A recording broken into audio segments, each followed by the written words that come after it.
I've got 3 minutes after 6, so I'm running a few minutes behind. Mr. Edwards is going to be a couple minutes late. He sent me a note, let me know. So the first order of business that we have, let's call to order our regular session of May 1st, 2018. First order of business, we have the opening prayer and pledges of allegiance to the flags of the United States and the state of Texas. Councilmember Davis will lead us in those. If you all join me in standing, please. Davis. Heavenly Father, thank you for your divine blessings every day, and guide us as we seek to serve you in this life. We thank you for the love you have placed in our hearts and for watching over our community. As we gather for this meeting, we ask that you help focus our decisions. Fill us with your Spirit that we might better be your voices, hands, and presence in the world, all to serve the greater good. Amen. Amen. I pledge allegiance to the flag of the United States of America and to the republic for which it stands, one nation, under God, indivisible, with liberty and justice for all. Honor the Texas flag. Pledge allegiance to thee, Texas, one state, under God, one and indivisible. Thank you, Mr. Davis. All right, next item we have on the agenda this evening, we have some new employees, some employee recognitions that we'd like to go through, and the first one up this evening is EMS.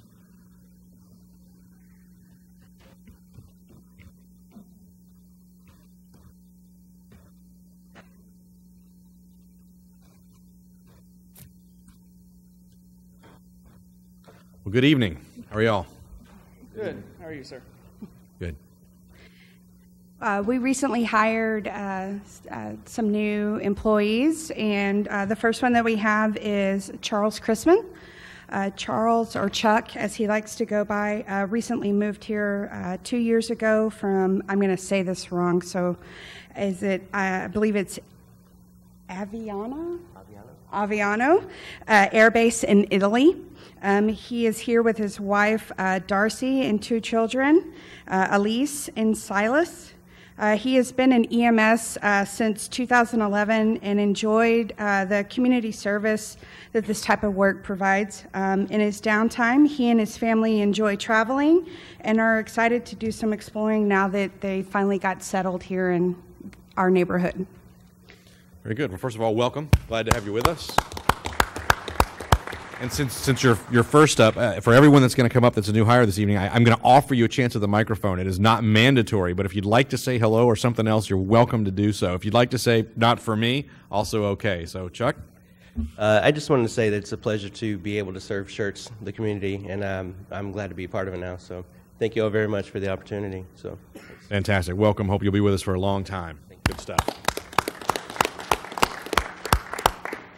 Next, we have David Gonzalez. David is a Army veteran with service in Operation Enduring Freedom and Operation Iraqi Freedom.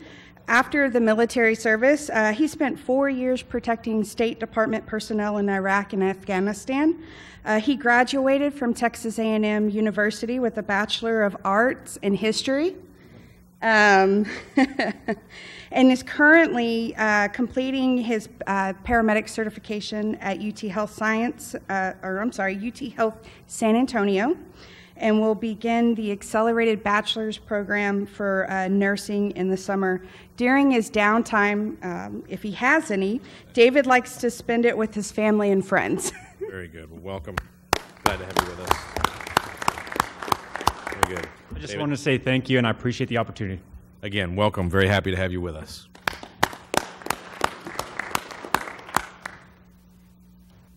All right, next we have Tyler McNeil. He moved to Texas from Indiana 6 years ago and is the youngest of 3 siblings. He moved to Texas for better educational and career opportunities and to be closer to his family. His interest in paramedicine began when he was young and would listen to his uncle talk about working as a firefighter paramedic.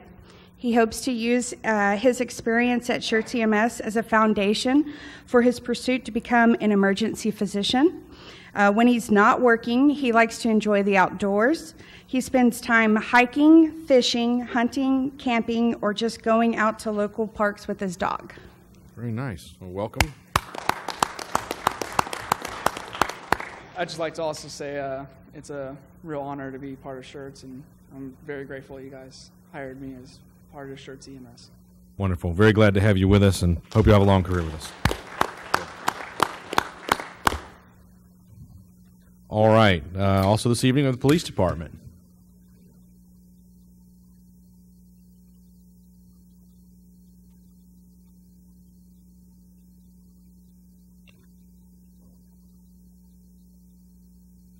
Good evening. Good evening, Council. How are y'all today? Good. So we have two new employees with the Schertz Police Department. First up, we have Chelsea Garcia, who is our evidence technician.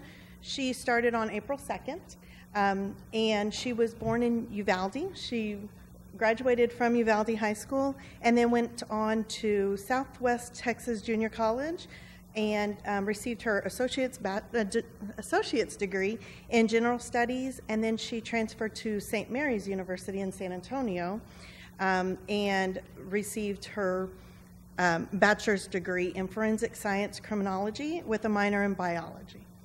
Wow. And she also received her peace officer license in Uvalde as well. And she has her parents still living in Uvalde, and she enjoys going hiking, camping at Gardner State Park. Very well. Well, welcome. If you like. Hi. I just want to say thank you so much for the opportunity, and I really enjoy so far working with Schertz. So thank you so much. Fantastic. Welcome. Glad to have you on the team. Good stuff. And then we also have Starla Blake, who is one of our part-time communication officers. She has 23 years of experience that she's bringing to the city of Schertz. And she's from Baytown, and but she graduated from Judson High School. She has two brothers and her husband and 3 dogs and 2 crazy cats. And she has received her Bachelor's of Science degree in psychology from A&M San Antonio, and she has been accepted to the master's program in sociology at University of Texas at San Antonio, and she'll begin in August for that. Her ultimate goal is to receive her PhD. And for some of the items that she likes to do is she likes to go to the movies with her friends and family, walks with her dogs, and shopping. Very good. All right. Well, welcome. I would like to thank you all for the opportunity of joining this amazing team. I've had, like the lieutenant said, 23 years of experience, and by far this is the best police department I've ever worked for. So thank you very much. Thank you. Kind words. Thank you. Glad to have you with us. Excellent. All right. Next up, Parks, Recreation, and Community Services.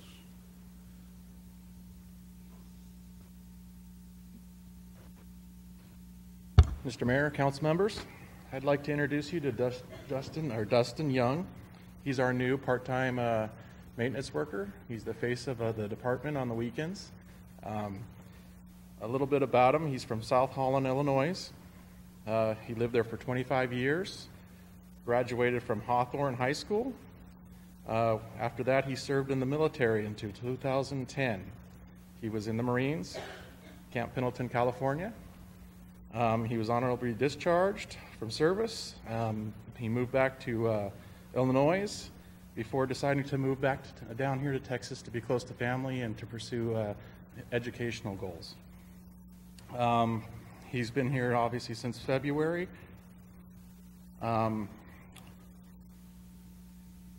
He has some hobbies which are really great. He's woodworking, and he's really good at metalworking. So he's really a great addition to our parks team. We've already got it. He's been here a short time, and we've already gotten several emails on how great his customer service is. So, fantastic. Great deal. Great deal. Please. Good evening, ladies and gentlemen. I'd just like to say thank you very much for the opportunity, and I look forward to serving the city of Schertz for many years. Very glad to have you with us. Where is South Holland?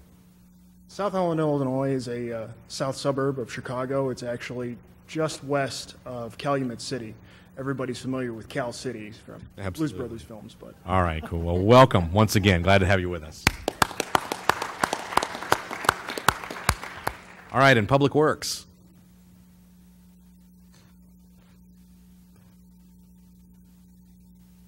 Good evening, Mayor, Council, Mr. James. Good evening. Sounds like the Yankees are actually taking over this town tonight.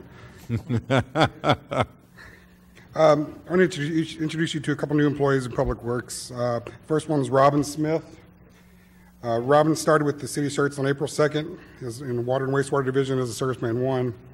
Robin was born and raised in Toledo, Ohio, Yankee.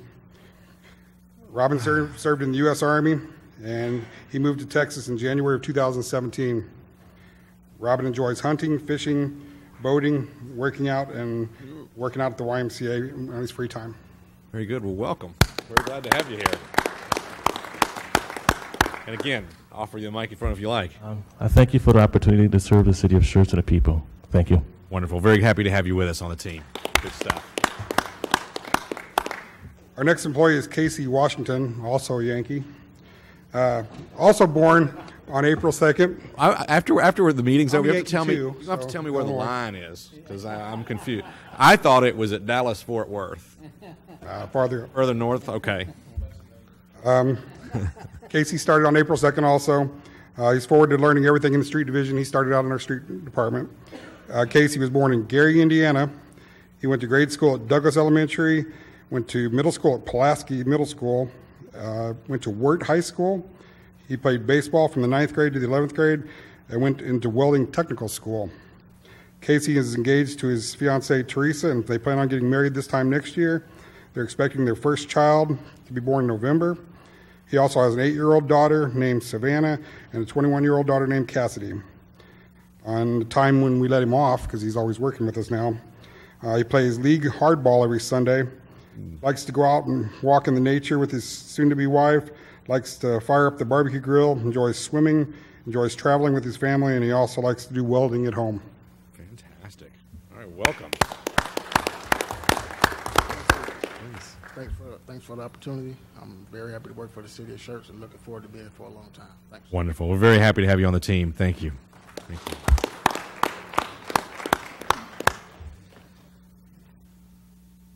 All right, the next item that I have tonight, a presentation, proclamation recognizing Economic Development Week. So I'm going to come down, I'm going to read this very quickly, and Kyle, yeah, come on, join me, and then we'll move on to some brief announcements and hearing of residents. I'm going to kind of move the agenda around a little bit for some accommodations, but join you down here.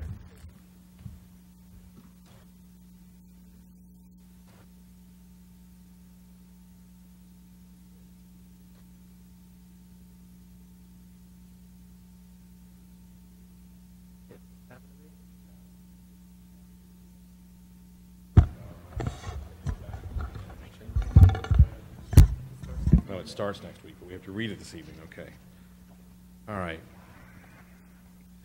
Well, sometimes I can't help. Sometimes you're not supposed to let an elected person get in front of a microphone because you don't know how long it's going to take. But briefly, Economic Development Week, and we think about economic development in the city of Schertz, and what's been going on for 60 years this year. The city incorporated in 1958, and the planning began early on. And in the mayor's office, there's actually a Marmon mock study that was paid for by the city and put together in the early 1970s. And inside of it, it shows what the city looked like at the time, and then it showed a future state and another fold-out map. And it's remarkable how much we look like what we planned to be. And a huge part of that has been the economic development work that's been done over the full 60 years, the businesses that have been attracted to Schertz, that have stayed, that have grown, expanded, et cetera. It's a testament to the work done not only by those that volunteer, but by staff as well. So, proclamation reads as this. Whereas economic developers promote economic well-being and quality of life for their communities by creating and retaining jobs that facilitate growth, support workforce development, enhance wealth, and provide a stable tax base. And whereas the city of Schertz has a rich history of mayors, city councils, boards and commissions, city staff, chambers of commerce, public-private partners, and residents who have worked together to promote economic development. And whereas on August 9, 1997, the city of Schertz held a vote where Schertz residents voted to establish the City of Schertz Economic Development Corporation, or the SEDC, and to collect 0.5% of sales and use tax in accordance with the provisions of the Development Corporation Act of 1979. And whereas the City of Schertz and the SEDC work in unity to grow our local economy through the attraction and retention of primary jobs, supporting career training, and through the attraction of new capital investment throughout our city. And whereas over the past 20 years, the City of Schertz and the SEDC have partnered to bring about multiple projects that have benefited Schertz residents by leveraging incentive tools such as the construction of infrastructure, tax abatements, rebates, grants, and loans. And whereas the economic development efforts by this community have helped both small and large companies make significant capital investments, and I'll add, and profits within our city and create jobs for our residents. Now, therefore, I, Michael Carpenter, the mayor, and as the mayor and the City of Schertz City Council hereby proclaim the week of May 7 through 12, 2018 as Economic Development Week and reaffirm this city's support and commitment to seeking out opportunities to further our economic development by investing into our local economy. Let's celebrate and remind individuals of the importance of this community celebration, which supports, expands, and improves career opportunities and improves our quality of life. So first of all,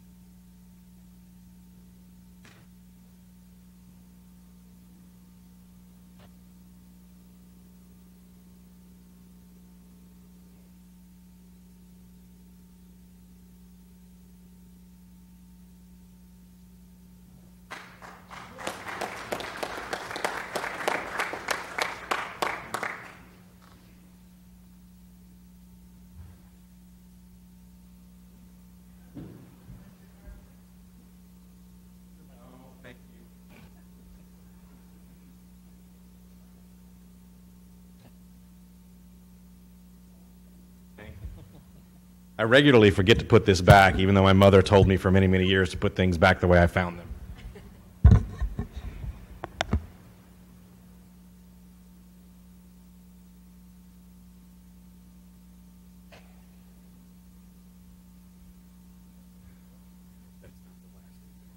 Being mayor. What I just said was, I hope that's not the lasting memory of me being mayor, is forgetting to put the microphone back where it belongs. Could be, who knows. All right. Next thing I have on the agenda this evening, city events and announcements. And first off, we have announcements of upcoming city events. Mr. Waite. Yes, sir. This Thursday, May 3rd, is our annual Sweetheart Court coronation. From 5:30 to 6 p.m. is a welcome and light refreshments. The coronation program begins promptly at 6 p.m. This Saturday is our second Shred Day. It's from 9 until noon. It'll be held at the Community Circle Drive this time, which is, if you enter by the Welcome Center or the Animal Adoption Center and pull back there, you'll see where the event is going. That's from 9 till noon this Saturday. And Ms. Gonzalez wanted me to remind folks to bring your ponchos because it's supposed to be a bit damp. But that's okay. We'll go on even in the rain because we can shred that paper in the rain. Also, that same day, Saturday, is Music in the Park from 1 till 4 at Pickerel Park. Parks Department welcomes everybody out to come celebrate Cinco de Mayo with Mariachi Las Coronales. There's going to be a taco food truck and activities for the kids, and that's 1 to 4 this Saturday, the 5th. Next Tuesday, May 8th, is our second regular council meeting of the month, starting at 6 p.m. Wednesday, May 9th, from 10 a.m. to 4 p.m., is the San Antonio Manufacturing Association's annual trade show. Members of council are interested in attending that, please contact EDC so that they can get ticketing for you to get in. And then next Thursday, May 10th, is the Northeast Partnership meeting from 11:30 a.m. at the Olympia Hills Golf and Conference Center. And one quick save the date, the annual EMS Golf Tournament has a slight change this year. It's going to be on a Saturday. It's Saturday, May 19th, with tee time shotgun start being at 1:30 p.m. at Olympia Hills Golf Club. Registration and check-in begins at noon. You can contact EMS at extension 1400 to either reserve your spot with your team or as a single golfer, and they'll get you paired up with others. And that's it. Thank you. Very good. Thank you, sir. Next, we have announcements and recognitions by the acting city manager. Mr. James, anything this evening? I don't have anything to add either. Next item that we have on the agenda is hearing of residents. We'll start with Maggie Titterington. Maggie? Good evening, Council. I wanted to thank all of y'all that came out for the Kellum groundbreaking. Gabe Fadius was really overwhelmed, as was the Kellum Medical Group, for all the people that had come out. There was about 160 people that showed up, and so it was really an awesome show of support for their expansion of 22,000 square feet. So thank you so much. Next Friday is our bowl-a-thon. I'm happy to announce we have 23 teams, and for those of y'all who did not know, we are trying to finish out the goal of the $28,000 for the Schertz Fire Rescue to get that boat. So we are hoping to come here in a June meeting with a huge check to present to finish it all the way, so we're asking y'all to keep your fingers crossed. Also, want to give a big shout out and thanks to Chief Hansen. We reached out to him about the RE/MAX Skylight Balloon Fest, which it may seem soon, but we're already starting to do the plans. We've secured vendors, and we have Schertz. We're giving them a 40-foot by 40-foot footprint. So within that, we're going to have some police vehicles. I believe they're also going to use it to do some officer recruitment. We've talked to Animal Services, and we're hoping they're going to bring out their animal truck again, because that was a big hit last year. But we really want to make sure that each of the three cities has a really good imprint, so that all the people that we're attracting to come to this event, and we're fully expecting the 10,000 at least to come this year. We had a little over 6,500, and we all know how rotten the weather was, and they still came. So thank you very much, Chief Hansen. We're really looking forward to that participation. And last, at our May 15th lunch that is coming up, TxDOT will be coming out, Josh Stoney, Jonathan Bean, and Will Lockett, and they'll be giving us updates about the projects that are in our area, future projects coming in, and ready to answer any questions that anyone may have for them. Thank you. Very good. Thank you. And also signed up, looks like Bobby Jones.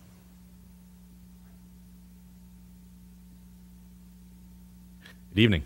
Good evening. Thank you, Mayor and Council, for giving me a few minutes.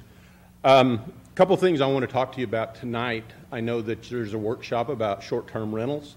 I expect that's going to center around Airbnb, that type of thing, but there's another short-term rental issue in our area that I want you to be aware of. If you would Google Pit Pads Randolph, you'll find a lot of information. There's at least 18 homes I found just in a 5-minute search before I came here, that are pit pads is what they call them. And what it is, it's a military-owned property that has outfitted it as a hotel, basically, a residence inn. They'll rent the rooms per night. They accept the Air Force per diem rate, so it's a nightly rental. They'll put 4 trainees that are here at Randolph training to be pilot instructors in those homes for about 90 days at a time. If you live next door to one, as I do, I guarantee you would be totally against them. They cause parking problems. Now, I respect the military and I support the military and the people that serve. And I did for about a year until 4 guys moved in that all brought another vehicle with them, and one brought 3 different vehicles. That becomes a real problem. I think we have an issue. They're operating a business where a business is not allowed. The HOA says it's not allowed. They're not submitting reports for taxes the way they should. Basically, they're operating a hotel. Now, they would be exempt because it's military, but they still should be reporting. They're not doing that.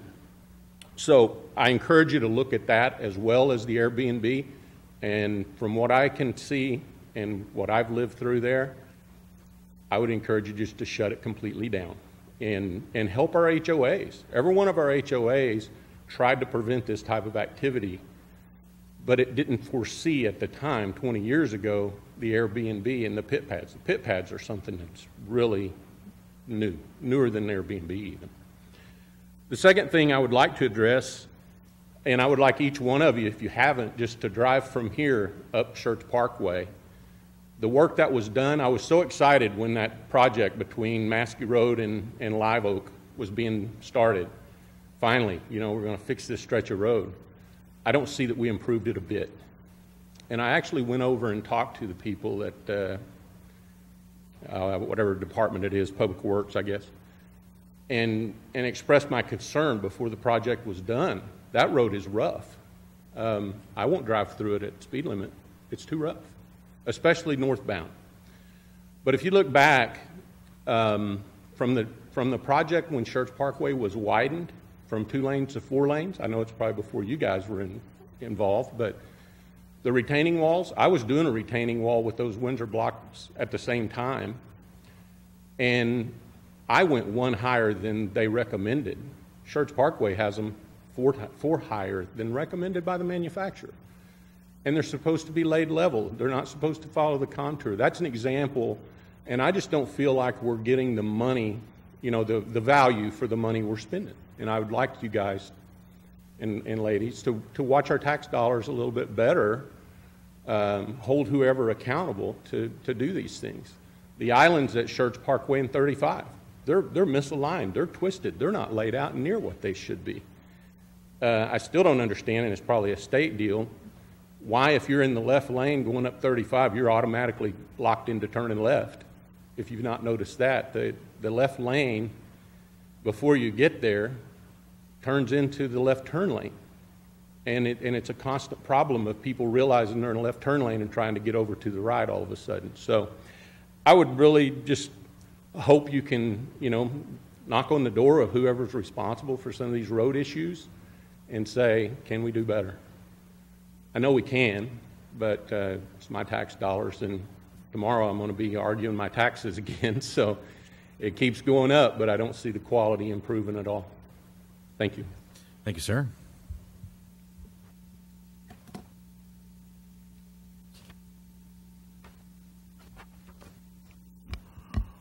All right, the next thing I have on the agenda this evening, I have the consent agenda items, and we'll start with reading each of these and the captions. Item number 1, the minutes, approval of the minutes of the regular meeting of April 24, 2018. Item number 2, ordinance 18T14, an ordinance by the City Council of City of Schertz, Texas, authorizing a budget amendment to fund the ground storage tank repainting, repealing all ordinances or parts of ordinances in conflict with this ordinance, and providing an effective date. That's final reading. Item number 3, 18R45, resolution. A resolution by the City Council of the City of Schertz, Texas, authorizing the acting city manager to enter into a contract with M&M Tank Coating Company for the Schertz ground storage tank repainting project in accordance with terms of the contract and other matters in connection therewith. Item number 4, a resolution. Resolution 18R50.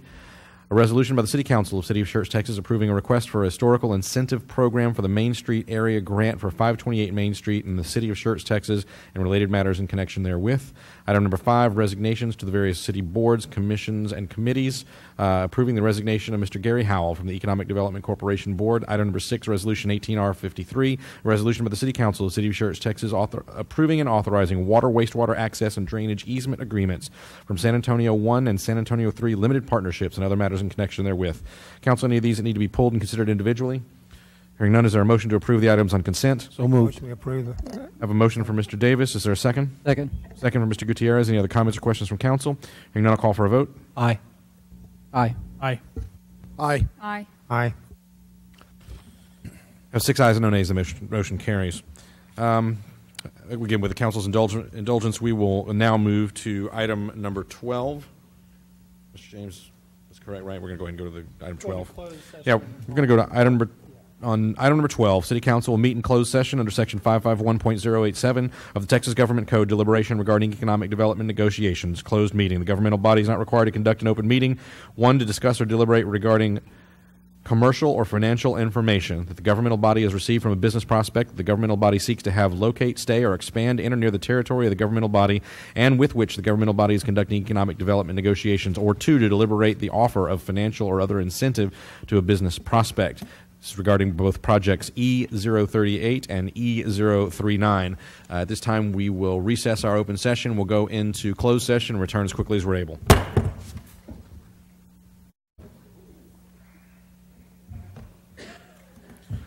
All right, I've show 716, and we're back in open session. The next item that I show on the agenda is item 12A, and under 12A, unless there is objection from anyone on council, our acting city manager, Mr. James, is directed to begin negotiations with the city of San Antonio to bring a certain parcel or parcels of land into the city of Schertz from the city of San Antonio's extraterritorial jurisdiction. I don't see any objection, so we'll move on from that one, and we will go then to item number 9. Item number 9 is Resolution 18R51, a resolution authorizing a program and expenditures as provided for in the performance agreement between the City of Schertz Economic Development Corporation and Schertz 312 LLC. Is there a motion to approve Resolution 18R51? So moved, Mr. Mayor. A lot of activity on that, but I've got a motion from Mr. Edwards. Is there a second? Second. I have a second from Dr. Kaiser. Other comments or questions from council? Hearing none, I'll call for a vote. Aye. Aye. Aye. Aye. Aye. Aye. Very good. Just very briefly, the developer behind Schertz 312 LLC is Titan Development, who we've got a long-term track record with, and the agreement formalizes our united effort to attract another 1 million square foot user to the city of Schertz. And through this agreement, we'll also help ensure the city of Schertz will remain leading the area for industrial development throughout the San Antonio and Austin region. So we really do value our relationship with Titan and look forward to great things from this agreement. So thank you guys and appreciate it. Next item that we have is item number 10, which is Resolution 18R52, resolution authorizing a program and expenditures as provided for in the performance agreement between the City of Schertz Economic Development Corporation and WR1 LLC. Is there a motion to approve Resolution 18R52? So moved. Second. I have a motion from Mr. Edwards. I have a second from Dr. Kaiser. Any other comments or questions from council? Hearing none, I'll call for a vote. Aye. Aye. Aye. Aye. Aye. Aye. Aye. On the previous item, Madam Secretary, I forgot to say 7 ayes and no nays. Motion carries. And on this one, 7 ayes and no nays. The motion carries. And on this one, WR1, the developer behind WR1 LLC is 5 Star Properties, who's made an aggressive push to develop multiple retail sites in the city of Schertz. And when this particular development opportunity was presented to the city staff, staff has done what we've done before with other investment entities in making sure that they can achieve the speed to market that they desire. So I think that some of the folks that are here may want to share some more information about what this is on their development. And if you'd like to come forward and do so, the podium microphone is yours. Mayor, we have Josh from 5 Star Properties, and then also Mitchell, who Josh will introduce. Very fine. Thank you for joining us this evening. Thank you, guys. I want to personally thank the city, both Brian James, Kyle, and the army of folks that have worked on this project. We certainly appreciate it. It was not without a lot of rough roads, but with the city's help, we were able to overcome. So, Mitchell. Very good. Mitchell, welcome. Mr. Mayor, thank you. Council, Mr. James. I don't represent 5 Star. I'm here on behalf of Evo Entertainment Group. My company will be the main anchor here. You're here. I know who you guys are. And excited to publicly announce for the first time we'll be bringing a 73,000 square foot next generation entertainment facility right here to the great city of Schertz. So we're excited to get started on that in the morning. I actually have all the paperwork here and the checks to give you guys, and go ahead and pull those permits and get this thing cranking. But thank you all so much for your help, and look forward to getting this thing open for you. Well, thank you, and welcome to the city of Schertz, and let us know what we can do to help you get from that first investment dollar and first turning of dirt to the generation of revenue. Pleased to have you with us. Thanks, gentlemen. I'll work with Lisa and the rest of the development staff to make sure that that permit gets issued and they can start right away. Fantastic. I'll be making a detour on the way to work tomorrow to see the dirt start turning. Good stuff. I'll go grab Lisa right now. We'll see if we can get it taken care of today. Very good. Thank you, sir. Well done. Very well done. All right. I don't think that we have anything else under 12A. We've taken care of items number 9 and number 10. We do have a few other business items to take care of this evening. So we'll move on then to our regular order of business, which is item number 7, Ordinance 18T15.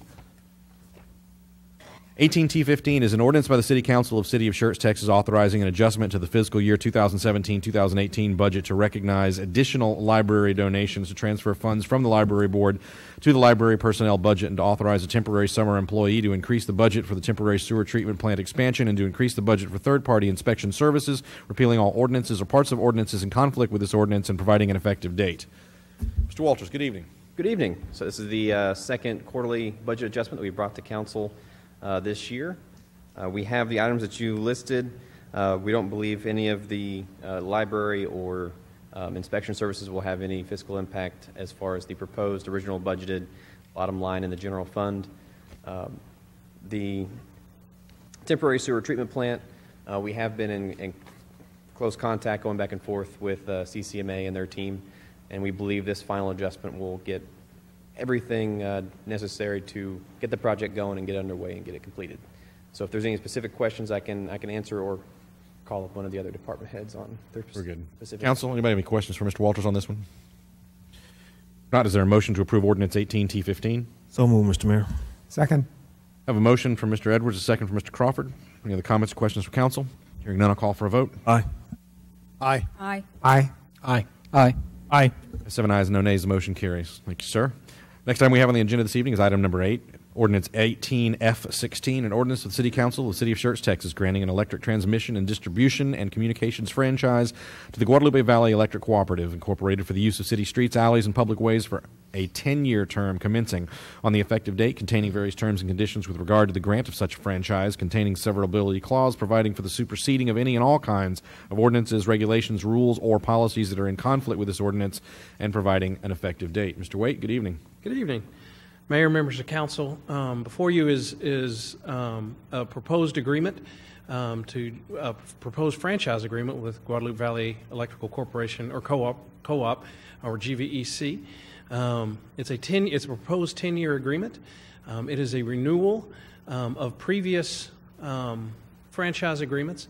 We've originally entered into an agreement with GVEC in 1972. That agreement lasted was a 25-year term. After that, we entered into another 10-year agreement that expired in 2008. Staff was contacted after learning, when we briefed council on this before, staff learned another community in the county had asked and received an increase in the franchise fee from GVEC. We brought that to council. Council agreed, by the way, that GVEC collects that, that it was not appropriate for us to ask for that increase, and we would not in any way be subsidizing any other entity in the county's increase in franchise fee. So we went through with staff and with the city attorney, made some suggested changes to the language and shared those with GVEC. We brought it forward tonight for a first reading of the ordinance to get council's blessing on the direction that staff is headed, with a 10-year agreement with a 2% franchise fee remaining. GVEC has requested we add that franchise fee to their fiber optic lines as well, which is a service they didn't offer in 1998, and that we carry that forward for another 10-year agreement. They're reviewing this with their legal counsel. We'll get with them after their legal counsel's had a chance to review it and reach a final document that both sides are in agreement to. At that time, we'll bring it back to council for a second reading. I would suspect that'll be a 2 to 4 week period before we're back at council. And then at that time, we'll have to publicize it because it's a franchise agreement and do all that. But when we bring it back to council for the second reading, that document will be the final document agreed upon by city staff and by GVEC staff, able to be final reading by city council and acted upon by the GVEC board. Very good. Any questions for Mr. Waite on this one at this point in the process? Mr. Edwards? I noticed here it says an additional 2% fee. Is that? Yes, that's the additional 2% is on the service they didn't offer in 1998, which is the provision of fiber optic cable. And so they wanted that added because that's a different infrastructure in the right-of-way, and they kind of want each of those to stand on their own. So not everybody who gets electricity gets fiber optic, and so they felt it would best be a separate franchise fee because that infrastructure occupies additional space in the right-of-way. And so those customers would pay that franchise fee for that fiber optic internet. And Dudley, we do a 10-year term because of new technologies and the rotation of technology? The term that was entered into in 1998 was right at the time that there were some significant changes to franchise fees being calculated for electrical provision. And so we originally thought that that had been a 20-year term. Reading it, it was a 10-year term. And we are recommending going forward with a 10-year term. We're going to talk to GVEC about that because of the change in technology. It's kind of standard with the electrical franchise fees to go for 10 years, but with them being in the internet and potentially doing other things, we want to see if they think maybe it'd be a better idea to shorten that term or to keep it at a 10-year. So when we come back for the second reading, I think we'll have their answers to that. Thank you, sir. Anyone else? Mr. Crawford?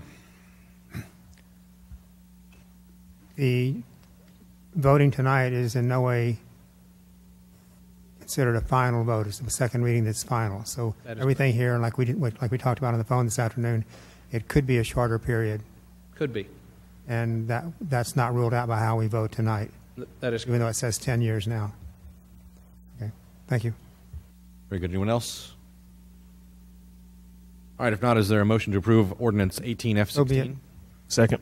A motion for Mr. Crawford, second for Mr. Edwards. Any other comments or questions from council? Hearing none, I'll call for a vote. Aye. Aye. Aye. Aye. Aye. Aye. Aye. Oh, 7 ayes, no nays. The motion carries. Thank you very much. All right. We've got a couple of things on the agenda this evening, although I believe that Lisa and the rest of the team have gone over to work on... Oh, great. I'm always looking to the left and the back room because that's where everybody sits usually. So let's go ahead and begin with a presentation discussion regarding short-term rentals and regulations. Good evening, Mr. Mayor and council members. Good evening. How are you all tonight? Doing well, thank you. Good deal.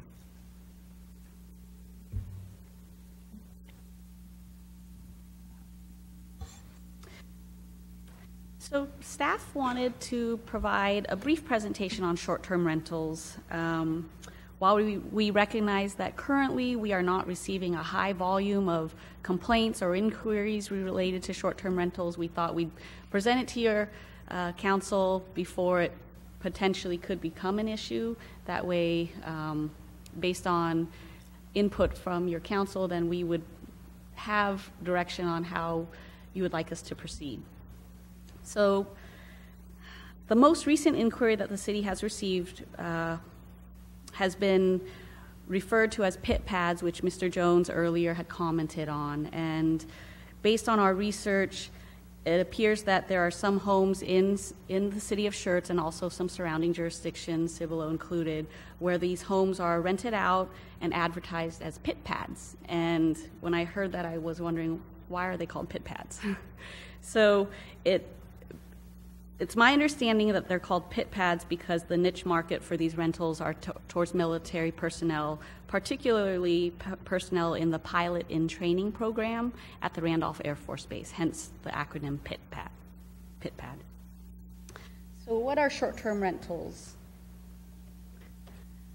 So the city's Unified Development Code, which is the portion of the code that regulates land use and standards for land use and development.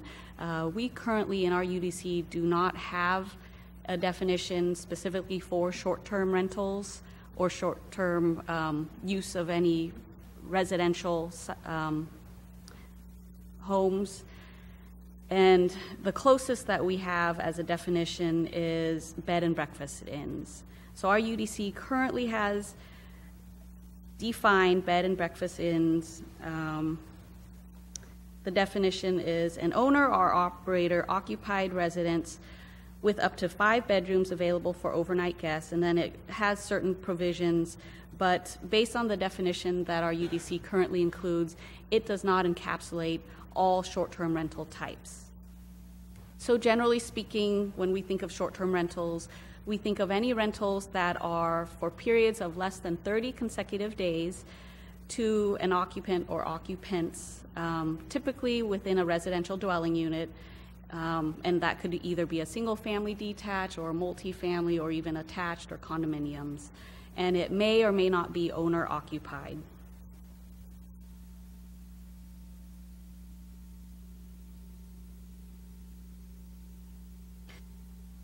So I have a slide here about the Texas State Comptroller, because for any short-term rentals, they're subject to hotel occupancy tax, and this is a state requirement. And according to the state comptroller's website, any hotel owners, operators, or managers must collect state hotel occupancy tax for guests who rent a room or a space in a hotel that costs $15 or more each day. And on their website, it explicitly states that any homes or properties being rented out that are not what we typically think of as hotels or motels, even for temporary rentals, those properties and those operators are also subject to hotel occupancy tax. So the state comptroller's rate is 6%, and there's an allowance for cities and counties to authorize, they're authorized to impose an additional local hotel tax, and the city of Schertz's tax rate for hotel tax is 7%. And that's 7% in addition to the state, that's 6% that's supposed to be remitted directly to the state.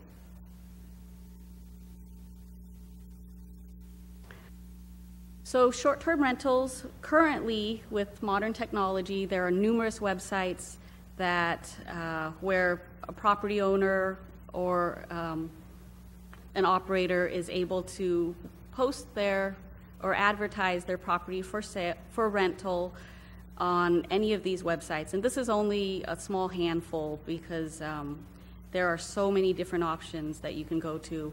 The property owner is able to just create an account, upload some pictures, and establish a rental rate, include a brief description, and any potential renters are able to go onto that website directly and directly rent from the operator. I included a quick snapshot just going to the different websites.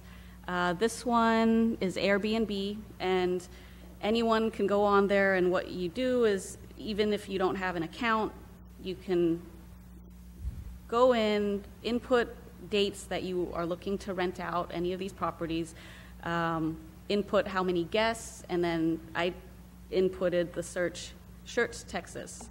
And I believe on Airbnb it popped up 24 locations. But then what's interesting is each of the listings do not disclose a specific address. It'll have thumbnails, which you can see right here. And some of them have the thumbnails almost like on Google Maps, where it's a little pin.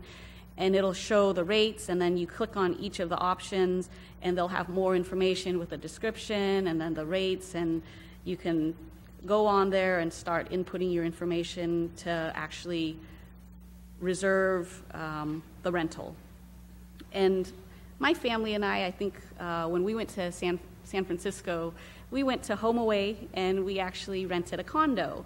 And it was very convenient because we were able to input how many bedrooms you're looking for, if you're going to have pets to stay at the rental. And so we were able to conveniently book a rental right through one of these websites, HomeAway, and you get a temporary agreement and directions on how to log in. This happened to be a gated community, so then you input the code that they give you, and you have your keys. And it was comfortable because it's not like your typical hotel, but I think in San Francisco they have some requirements for the operator. But this is just one snippet of how a lot of these websites look when you go in and try to book a rental.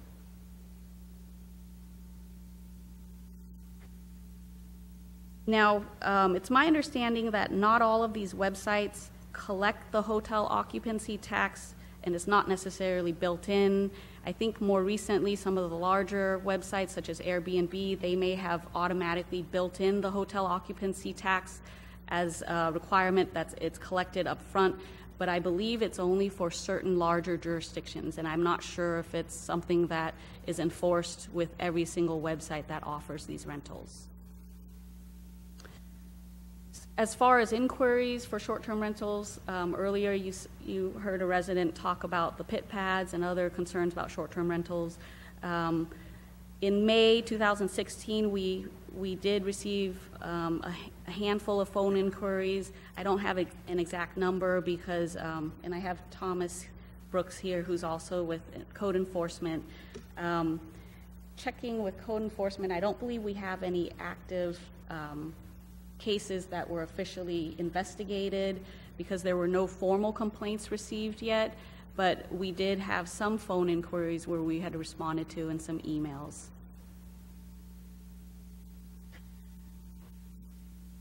So we have done some preliminary research for what other jurisdictions are doing, just looking at surrounding cities, large cities and also smaller.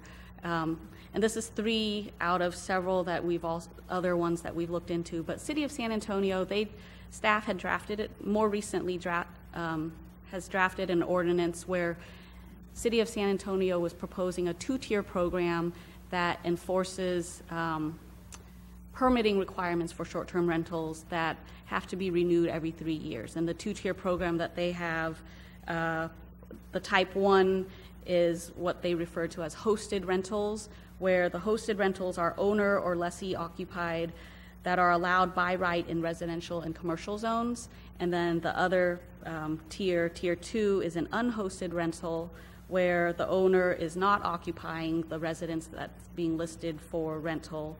And these are allowed in residential zones, but with certain special exceptions and criteria that need to be met. The latest, because I recently visited, I've been following it over the last few months, but then more recently it appears that San Antonio City Council requested that staff continue researching alternative policy options, and that was the middle of last month, April 11th. It sounds like staff was requested to explore other options to see if, rather than doing this 2-tier program, they wanted to find out what other surrounding jurisdictions are doing in terms of enforcing short-term rentals. City of Austin, I list this on here because City of Austin has a vacation rental licensing program that categorizes vacation rentals into 3 different types. It's a little more extensive than some other jurisdictions' methods of permitting. There's an annual licensing fee, a notification fee, proof of property insurance requirements, proof of payment of the hotel occupancy tax, and also requirement that a certificate of occupancy be obtained, or that a third-party inspection be conducted, and it has to be a certified third-party inspection. And I mentioned this one just to demonstrate how extensive the permitting or regulation could be, but with City of Austin's regulations, I believe they had gone through some litigation, and I think it's at the Attorney General's. I'm not sure on the latest update, but I believe the Attorney General was looking at having it go back to the appeal courts district. I'm not certain on that, though. And then lastly, City of San Marcos. In comparison to some other jurisdictions, I'd say the City of San Marcos, they have a home share rental registration. It's not as stringent in terms of the permitting requirements, and the fee was significantly lower, where essentially it's just if you're proposing to rent your home, the requirement is that the operator has to be a resident of City of San Marcos, and it has to be demonstrated, pay the registration fee, and essentially that was all that they required. So in terms of what we should do for City of Schertz, currently based on the volume of complaints or inquiries not being too high, we felt like it would be appropriate to monitor the activity and monitor what other surrounding jurisdictions are doing. That way, in the event that this does become more of a prevalent issue of concern to your council or to residents, then we'll have a good amount of the research already conducted of options of how to incorporate registration or permitting requirements. And because our UDC currently does not have a permitted use explicitly listed as short-term rentals, then if we were to explore ways to permit it through our Unified Development Code, it would require a Unified Development Code amendment. And again, that would be based on either direction from your council or if we are seeing a trend in an increase in complaints. So that wraps up our presentation, and then we have Thomas here from Code Enforcement to answer any questions about enforcement, investigation process related to that, and then James can answer any questions about hotel occupancy tax. Appreciate it. So, council, thoughts, questions? Mr. Davis? So right now, we know we have short-term rentals in our community, whether it be through pit pad, Airbnb, or any home away, whatever. With regards to our hotel fund and our hotel taxes, we know who's paying hotel taxes, correct? So we know all of our major chains that have facilities are paying the hotel tax that's required. Are we seeing any hotel tax payments from short-term rentals at this point? We are not seeing any remittance from short-term rentals right now. So then again, my concern is I understand we haven't had a lot of complaints, and I've used Airbnb myself. I think they're good programs. I think there's a time and a place for all of them. My concern is we have a state law that says if you're doing this, you have to pay taxes. Yet we know we have people that are basically non-compliant. They're breaking the law. Correct? Am I understanding this right?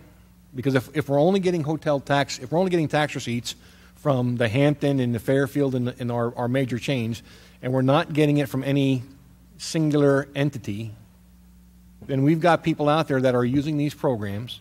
And again, they may be absentee owners, they may be somebody that lives there and renting out a room, or they may be somebody that owns a piece of property that's renting it out on a nightly, weekly, monthly basis, conducting a business, but they are in fact, for all intents and purposes, not compliant with the law, correct? Correct. I think the staff, I think we need to look at, I have a problem with that. I think it would be well for the city to look at what other communities are doing and at least trying to level the playing field for our other companies. We have major hotel chains here that have to play by all the rules and maintain their properties and pay their taxes, and yet they're getting cut out at the knees by somebody who's renting out a house on the sly and not doing what they're supposed to be doing. So, I mean, I personally would advocate that the city at least continue to look at this and we figure out a way to hold people that are not in compliance with the law compliant and level the playing field for other hotels. Very good. Mr. Larson? I guess one of the things I just want to clarify is it looks like short-term rentals are defined as 30 days or less, but I mean, I haven't done a lot of research, obviously, but I'm a Google expert right here. And it looks like the pilot and training program exceeds a 30-day time limit. So to me, it sounds like that wouldn't even fall under the jurisdiction of short-term rentals. Am I understanding that correctly? Yes. So based on our research of the pilot and training program, the pit pads, a lot of the pilot and training programs are more than 30 days, and so that's the part where it's challenging for staff to determine whether or not those pit pads are rentals of 30 days or less for potential personnel that may be going there for, say, only a couple weeks if it's a more accelerated course, I'm not sure, or if some of the programs or more typical programs are longer than 30 days. I'm not sure if perhaps there might be certain instances where the folks that are renting those out of those pit pads may not necessarily be included within the entire program. So based on the programs being greater than 30 days, if we were to assume that the renters were there for the entire length of most of the programs at the base, then you're correct. It wouldn't be falling under the category of short-term rentals. So it's, in those cases, it just sounds like we would need to see if the ordinances that are already in place, make sure there's no code violations, just go through the ordinary code enforcement process. For the other short-term rentals, I did a little bit of research too, and I wasn't familiar with pit pads, although I've looked those up now. But in terms of 30 days or less, that would kind of be relevant to this. I found maybe 10-ish, and then with no formal complaints. I've also went to a couple of seminars at the last Texas Municipal League conference where they kind of talked about sensible regulations for short-term rentals, and it was fascinating to me because the takeaway was that study after study has shown that these short-term rentals actually have a lower incidence of code violations than non-short-term rentals. They have an economic incentive to make their place as nice as possible. And so, honestly, with kind of the drumbeat, and I agree with the drumbeat, that we're constantly strained on resources and time and money, it seems like we're in search of creating a solution in search of a problem. We have a fund in the hotel occupancy tax balance right now that we can't even figure out how to spend. And certainly I think people should follow the law and they should file their taxes appropriately, but I don't know how aggressive the city should be in. I mean, I don't file I have business with my sales and use tax. I should file that. I think other businesses should as well, but as I look at where we're at, I don't see why we would dedicate resources to something that's not a problem. We don't have any formal complaints. In fact, the places that have kind of gone aggressive with the enforcement have run into more problems through that. And so my question is, who's going to administer this? Who's going to enforce it? Who's going to create the permitting process? Who's going to follow up on it? Who's going to do the inspections? Who's going to make sure the program is in line? Those are all resources that we have, and we're constantly saying we don't have enough resources. We don't have enough resources. We don't have enough resources. And then to come and say, hey, let's divert these resources to something that's not even a problem is a challenge for me. And then and this is a pet peeve that perhaps makes me a crazy person, but this idea that we should always be basing our decisions or regulations based on what everybody else is doing around us. We're not Austin. We're not San Antonio. We're not New Braunfels. We're not Universal City. We're Schertz. And to proactively find solutions to problems that don't exist just because other communities have found solutions to problems that may or may not exist in their community, it just doesn't seem like it's a meaningful use of our time or resources.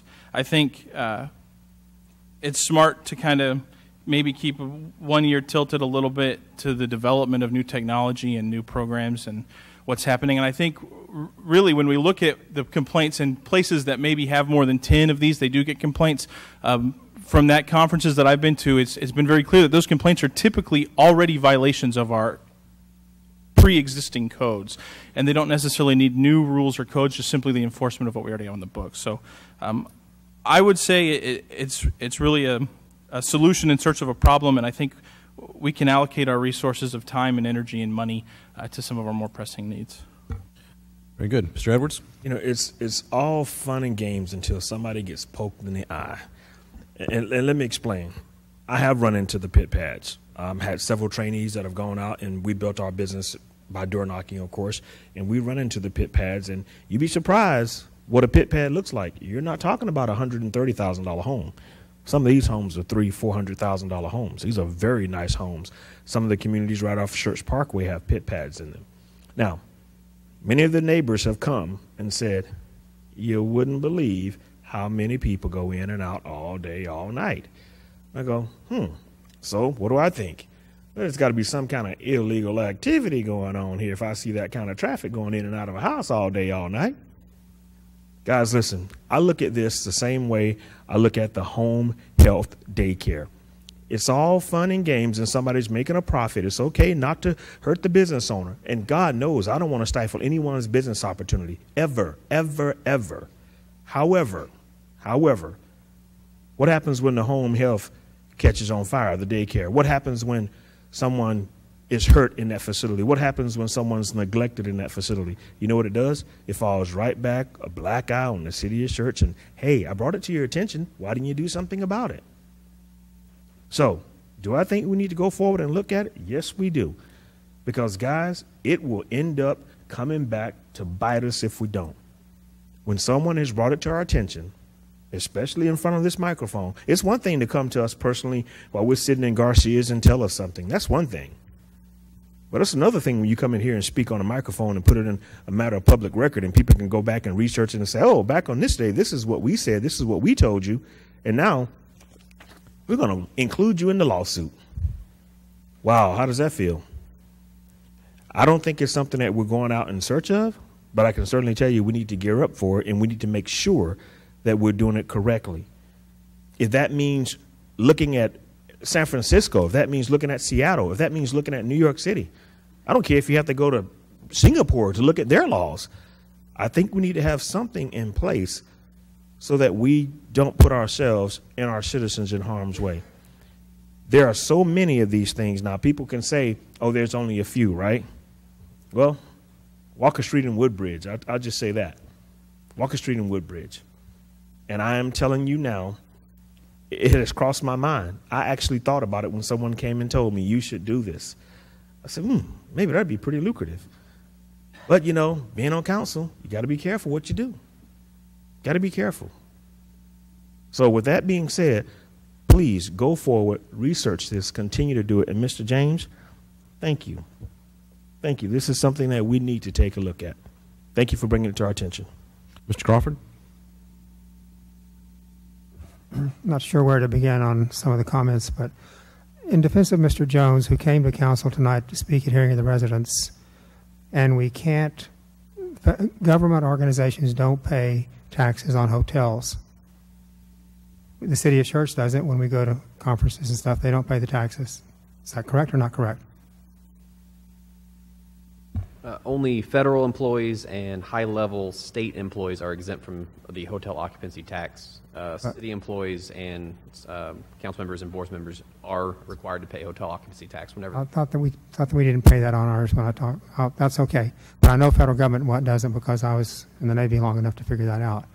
So, in defense of Mr. Jones, who made that point, and you did too, speaking to us on your presentation, maybe we should take a look at what goes on in some of the pit pad areas with respect to parking and those kind of things. The streets belong to the residents, not to, well, the streets belong to the city. Driveway belongs to the resident. So there may be some issues that we might be able to help a little bit with respect to parking and things like that. The other things, I kind of agree with most of what was said. We probably ought to keep track of it because it's going to grow. It's short term, it's 30 days, so that creates it's constantly in fluid. It's constantly moving, and I don't know that it's going to get any less fluid. So I kind of like Mr. Edwards and Mr. Davis might want to look into some of these things. But we do have other things that might be more important, and kind of like Mr. Larson says, I'm not sure we can do everything 100% of the time either. So, Thomas, you may be a busy man, I'm not sure, on this kind of an issue, but I think we should look into some of those things like the parking and those things that we do have laws and ordinances for. Thank you. Dr. Scagliola? Okay. Yeah, I tend to be in agreement with council members Edward, Davis, and Crawford. Hey, you know, it's not really a question about revenue generation.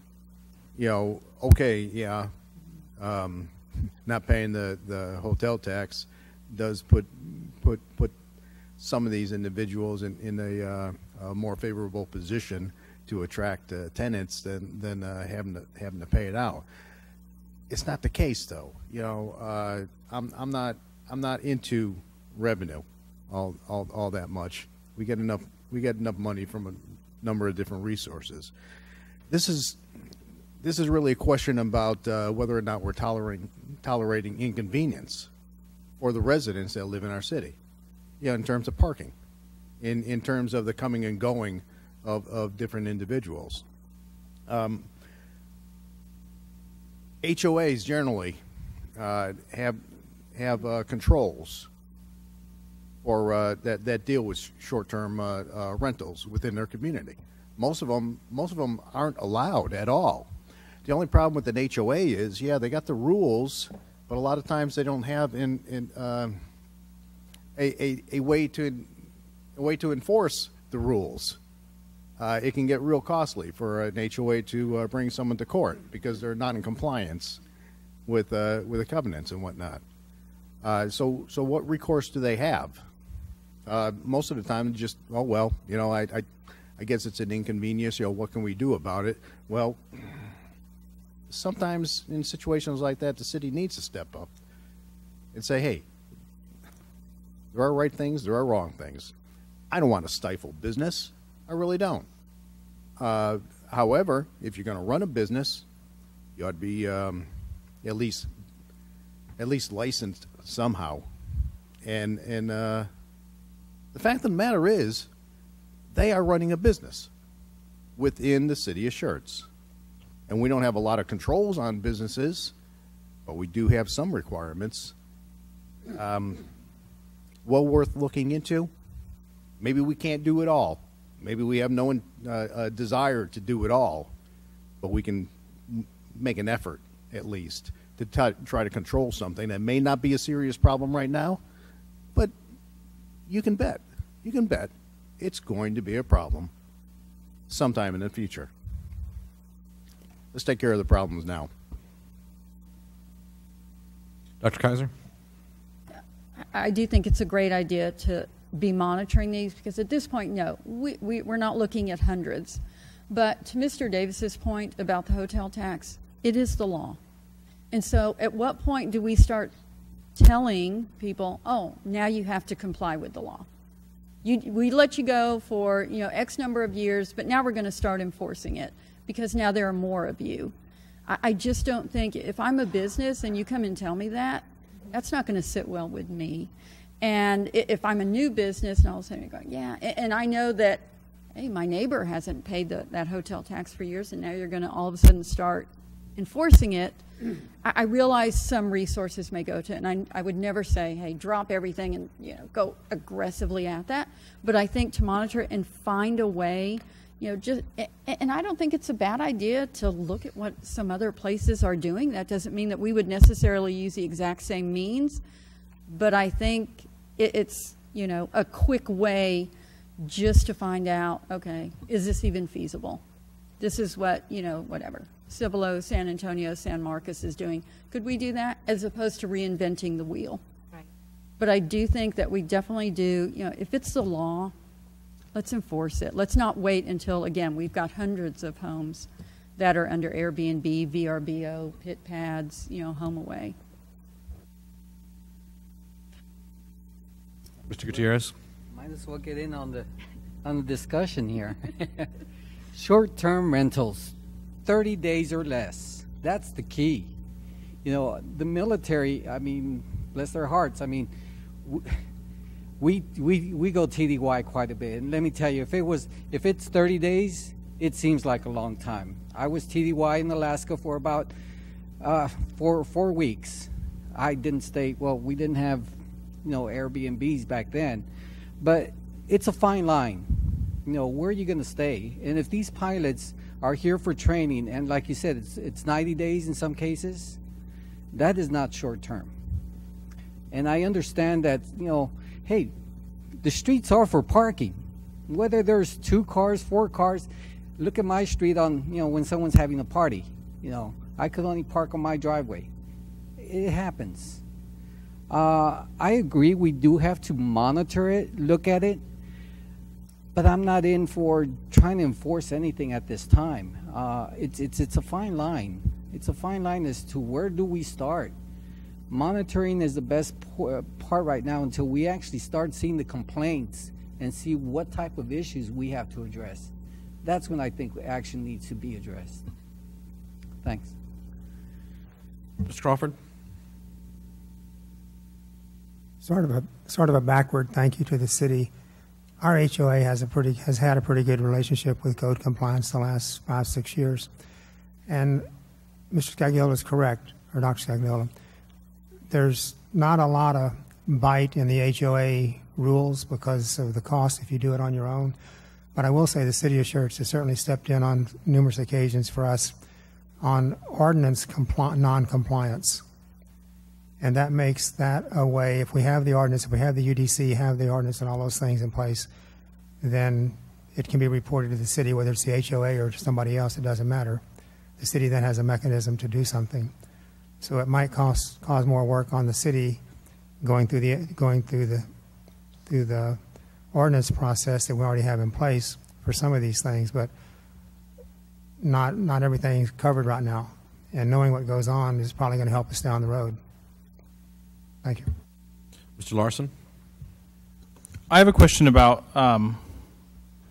enforcement just in general. So, because I agree with Mr. Davis and Dr. Kaiser that people should follow the law and we should enforce the laws we already have in the books. But what mechanisms does the city have to enforce the payment of hotel occupancy tax, and what steps would they take to enforce that, and what's keeping us from enforcing it now?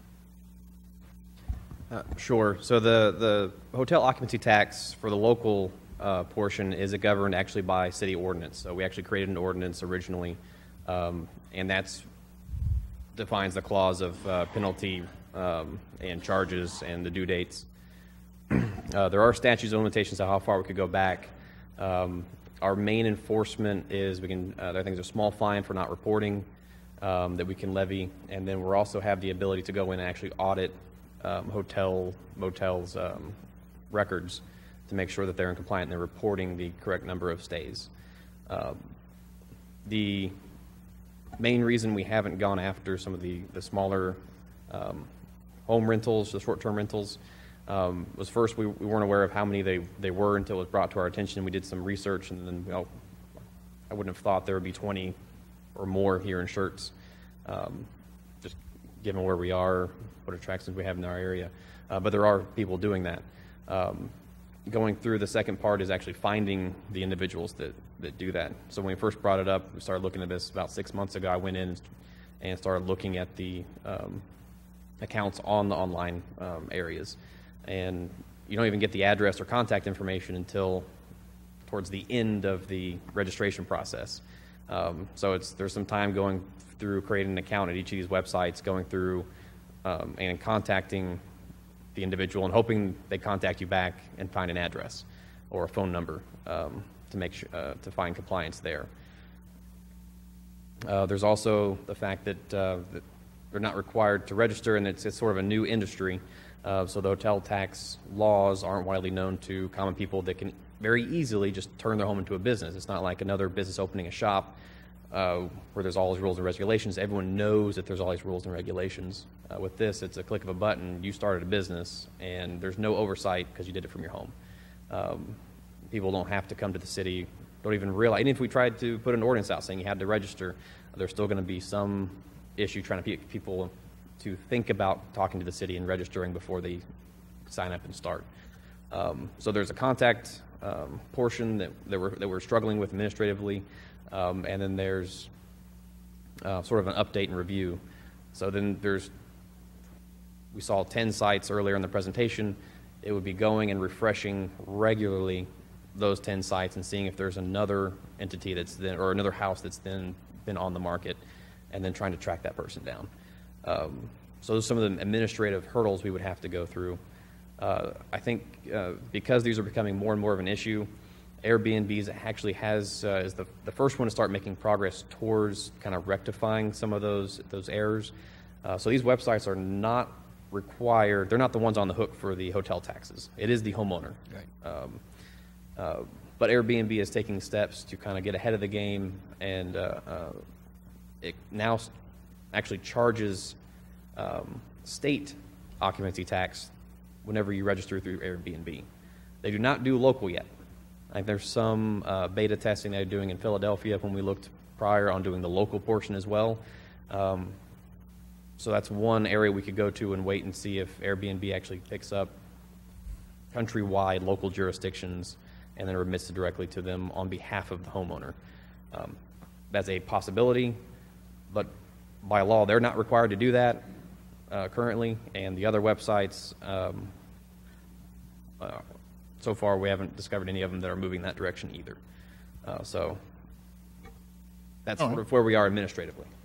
And to what James was saying, and some of these homeowners, they may not even know that they're subject to paying these hotel occupancy tax, and because these websites aren't mandating it and requiring it, again, they could be operating and not knowing that they're supposed to be submitting these taxes to the state and to the local city.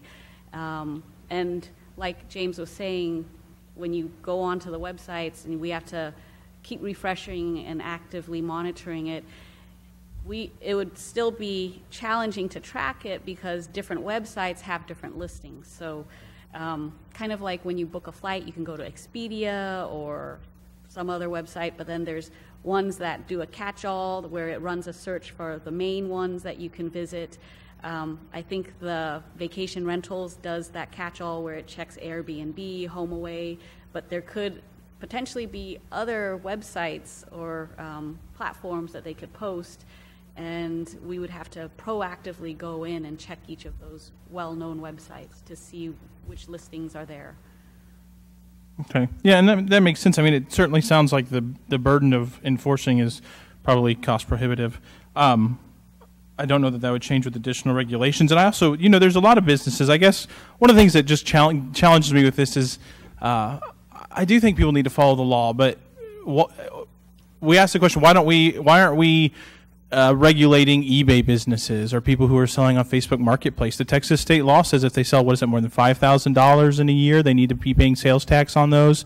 What about somebody who sends their inventory into Amazon because a lot of people aren't aware, but many of the things you purchase on Amazon aren't owned by Amazon. They're owned by people that live next door to you.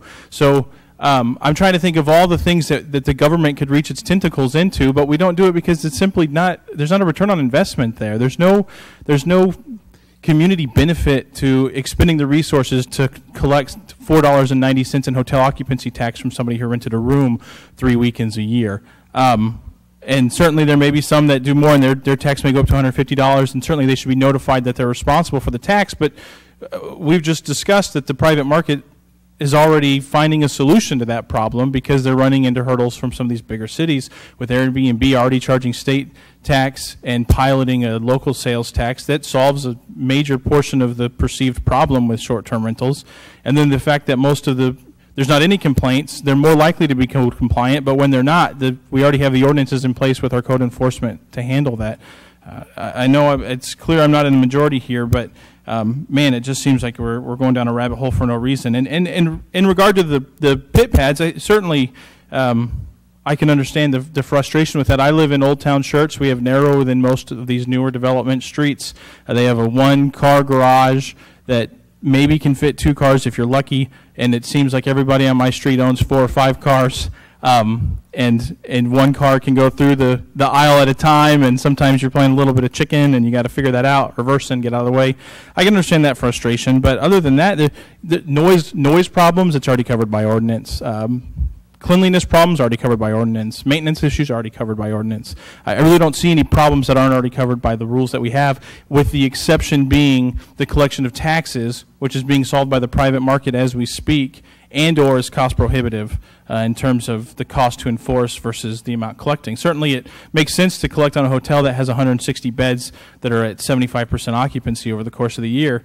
The money spent on enforcing that versus the revenue generated is sensible, but when you're talking about a $49 every quarter bill, I just don't see the benefit there. But all right, thank you for answering my questions. Mr. Edwards? I don't know what the return on investment is for $4.95, but I can certainly tell you the return on investment for safety and for quality of life of those residents that are having to put up with that every day, every single night, every month. It could be an issue. I would love to sit here and say that this is never going to become a problem, but we do need to entertain that it very well likely, if we don't look further enough down the road, that it could potentially be an issue. So why not, if nothing else, explore it? I'm not telling you to spend all your time on it, but I do believe that an education piece on our front sign out here, as soon as that sign is up and ready to go, we need to have that out there saying, hey, if you have pit pads, put it out there. Let's educate the people. Why not put it in the Schertz magazine? Yeah. Why not educate the people? Because I guarantee you what will happen is you're going to have 4 or 5 people show up and say, oh, I didn't know why it was that many cars that were parked there or whatever. People, you'd be surprised. Everybody has Mrs. Kravitz in their neighborhood. If you guys don't know who Mrs. Kravitz is, you're probably too young. But everybody has a nosy neighbor that says, that doesn't look right. There's too many people there. There's something wrong. So I say we educate our residents.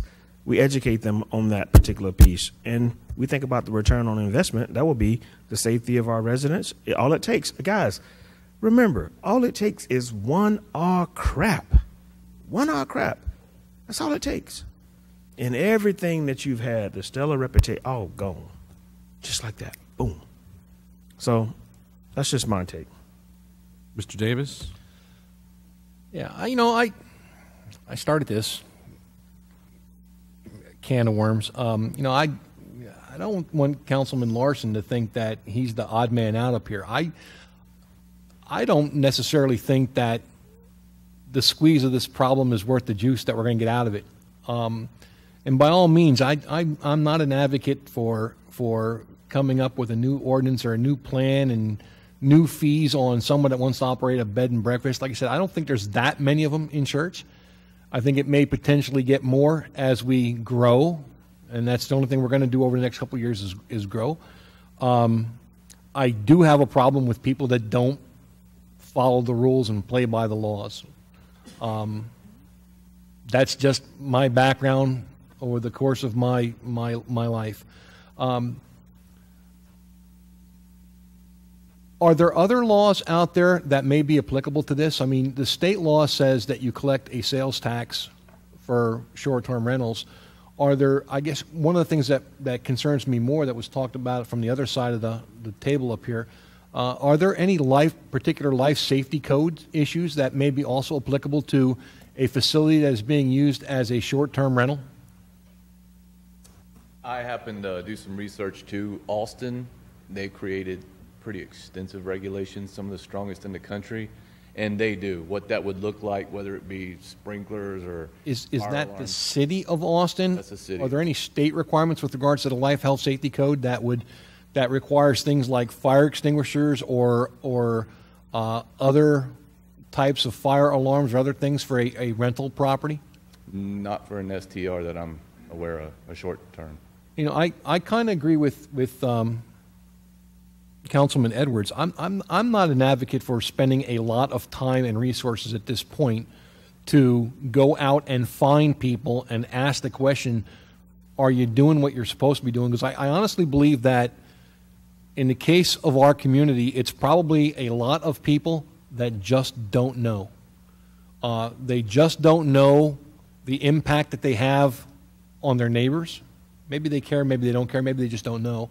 And I would venture to say that it's probably more likely that those that are not paying hotel taxes just don't know. Because like you said, the companies that they're partnering with online don't care, and they're not going to inform them that.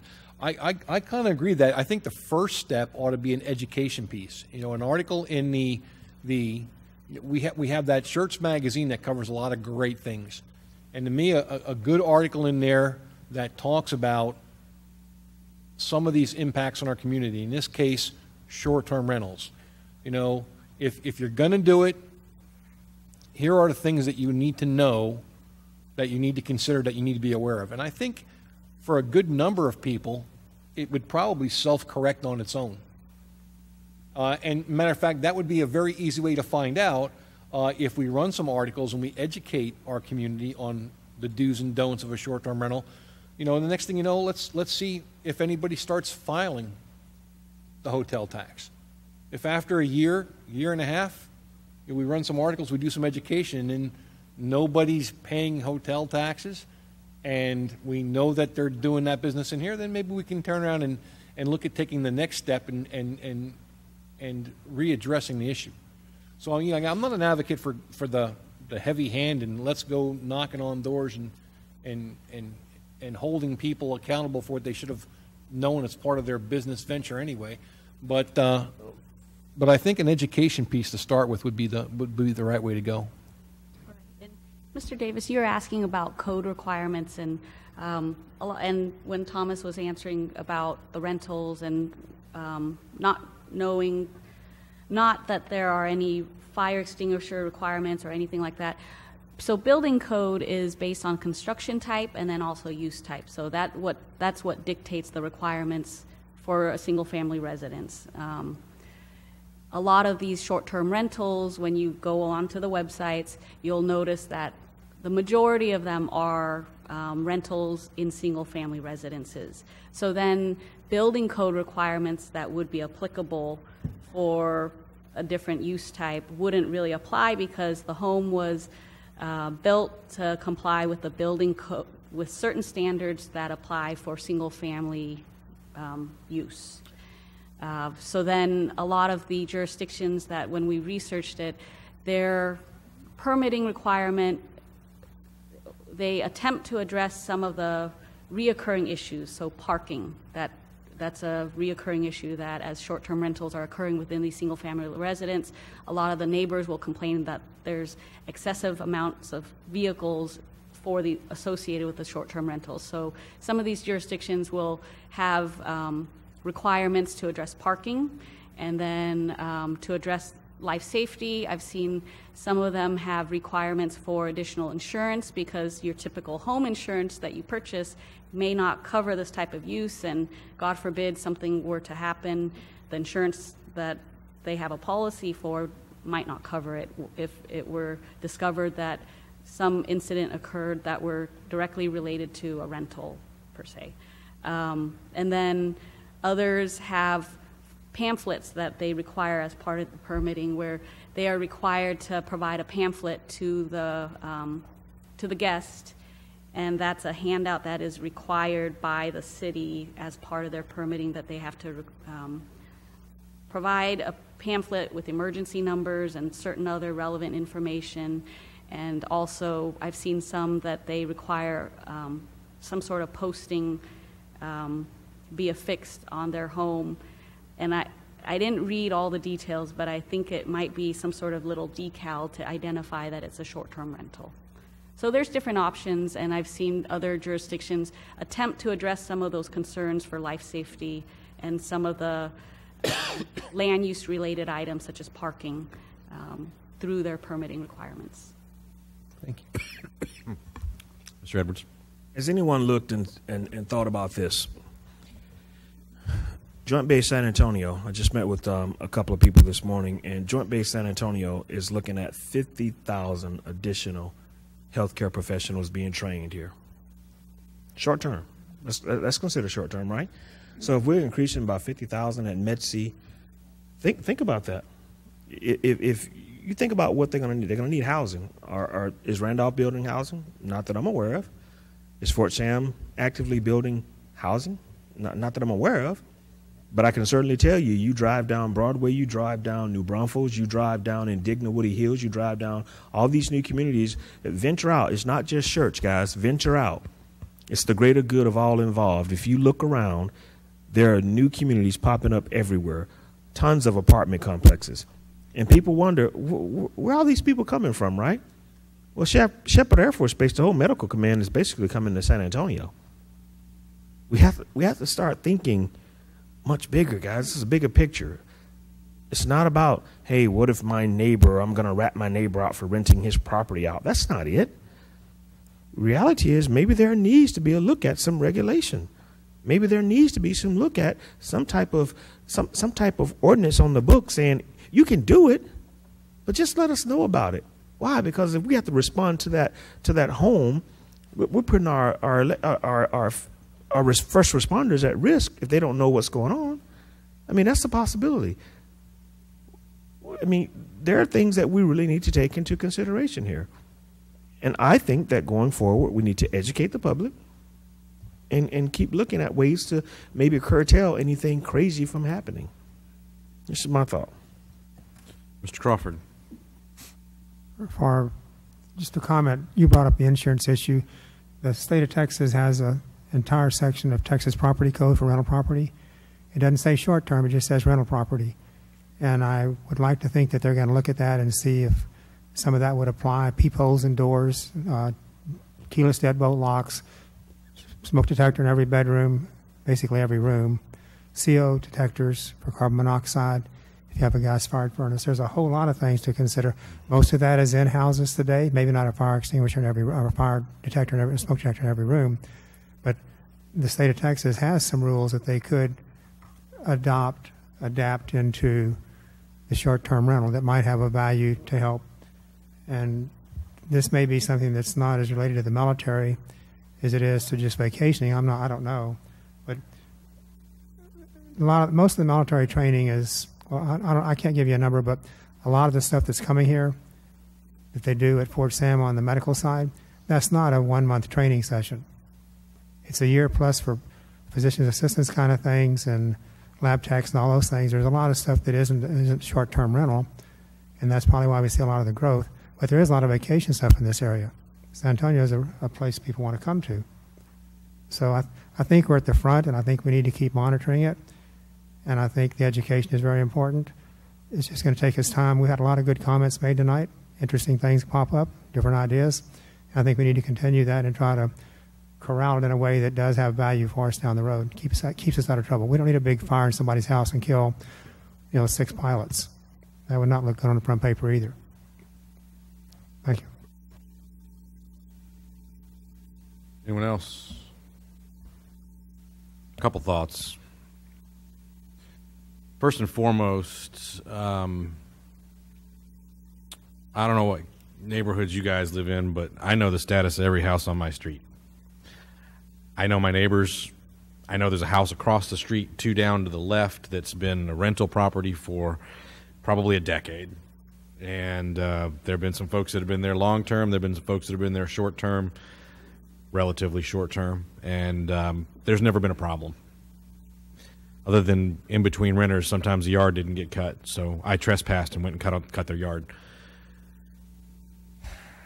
You have 2 juxtaposed rights in this kind of scenario. One is every property owner has an inherent right to the quiet enjoyment of their property,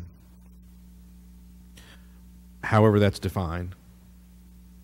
I have a right in my home to be secure and to have the quiet enjoyment of that property and not have a jackhammer operating 15 feet from the front of my house at 4 o'clock in the morning 5 days a week.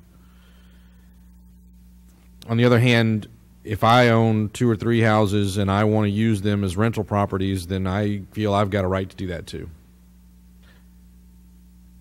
However, if I'm going to own a property and I'm going to convert the use of that property to a business, I do think that I have a different level of responsibility. And I'll just throw this out there. I got a lot of camera equipment. I haven't been able to use it in a few years because I've been busy with many other things. But when I use my camera equipment, it's just a hobby unless I'm charging people to do work for them and produce prints. At that point, I had to register with the state comptroller's office and remit sales tax. Different use, different level of responsibility because of that use. To Mr. Larson's point, we don't have time to go out and check on every one of these and make sure they're doing everything the right way. We just don't have the manpower. Not even now with just 20. I don't think we're going to have the manpower with 50 or 100 without significant expense. At the same time, I'm not advocating a complete laissez-faire view, let it be what it'll be, because if there is a disruption of the quiet enjoyment of a resident's property because of activity on another one, then we probably have a reasonable argument that government should be involved at some minor level. Okay, so let me cut to the chase here. I think that a property owner has an inherent right to the use of their property, whether that's renting it, short term, long term, living there, giving it to their children, whatever the case may be. I don't think that a property owner has a right to infringe on their neighbor's right to quiet enjoyment of their property. I don't think that we need to go and spend, to your point, time creating a proactive solution to what may not be a problem. It's costly, and it's not cost effective.